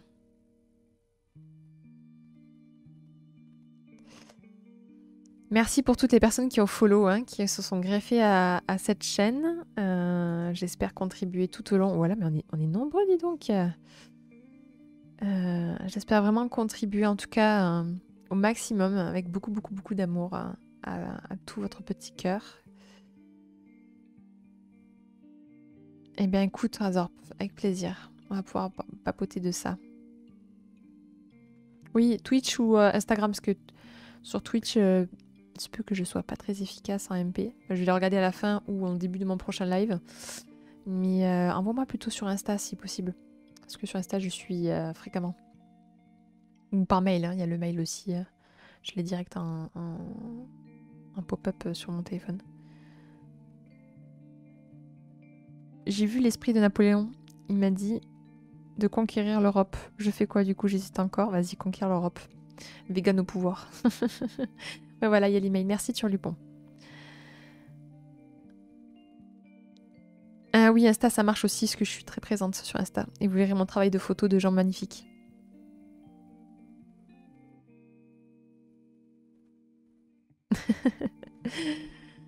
Bon, sur ce, les gars, je crois que on a abordé voilà, toute la thématique de l'addiction. Pour toutes les personnes qui n'osent pas s'exprimer, n'hésitez pas à m'envoyer un message en privé ou sur Discord auprès des autres membres, parce qu'on est vraiment une team adorable. Merci beaucoup Turlupon pour ton travail de modo qui est phénoménal. De faire en sorte que ce live se passe toujours bien, c'est adorable. De faire en sorte que ces lives aillent de mieux en mieux même, je dirais. Donc merci beaucoup à Turlupon. C'était son anniversaire il y a 2 jours, donc voilà, si vous lui souhaitez encore un joyeux anniversaire. On se retrouve donc du coup dimanche à 21h pour un live paranormal et on démarrera du coup la semaine d'après sur la thématique de l'énergie, notre fuel, notre capacité à passer à l'action. Voilà.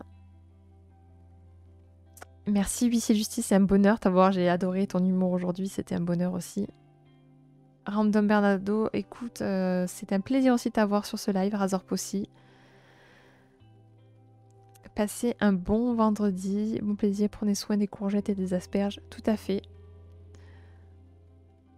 Ouais, stream hors série du paranormal dimanche 21h, ouais, je sais, il est attendu. Collectez, pensez à noter vos petites histoires qu'on se partagera, ça va être chouette. J'ai hâte de lire aussi vos histoires, parce que moi mes histoires je les connais, mais j'ai envie de connaître les vôtres aussi. Donc ça va être chouette. Nakalon, est-ce que ça t'a fait du bien ce live? Dis-moi, j'aimerais bien te lire là. La 4e histoire va vous traumatiser. Je suis sur Discord, youpi, trop cool. Et ben n'hésitez pas voilà, à papoter. Bonne journée à tous. Je vous fais d'énormes bisous. Bonne journée à toutes les personnes qui sont sur YouTube. Pensez à me suivre sur Facebook, sur YouTube, même si c'est juste de la rediff, mais ça me permet d'augmenter mes stats. Sur Instagram aussi.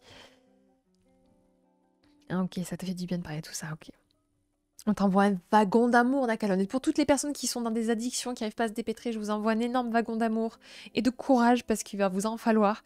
Et que n'oubliez pas, en vous donnant de l'amour, vous allez forcément libérer la lumière qui est en vous. Et en libérant la lumière qui est en vous, vous allez inonder les gens de votre génie, de votre capacité à être exceptionnel en fait. Donc, n'hésitez pas à mettre de la valeur sur vous. De toute manière, il n'y a que vous qui pouvez le faire aussi bien que vous-même. Donc faites-le, il n'y a pas de honte. On se déculpabilise. Et puis voilà, on n'a qu'une vie, on se fait du bien, mais sainement, intelligemment, sur le long terme. Donc belle journée à vous et je vous fais d'énormes bisous.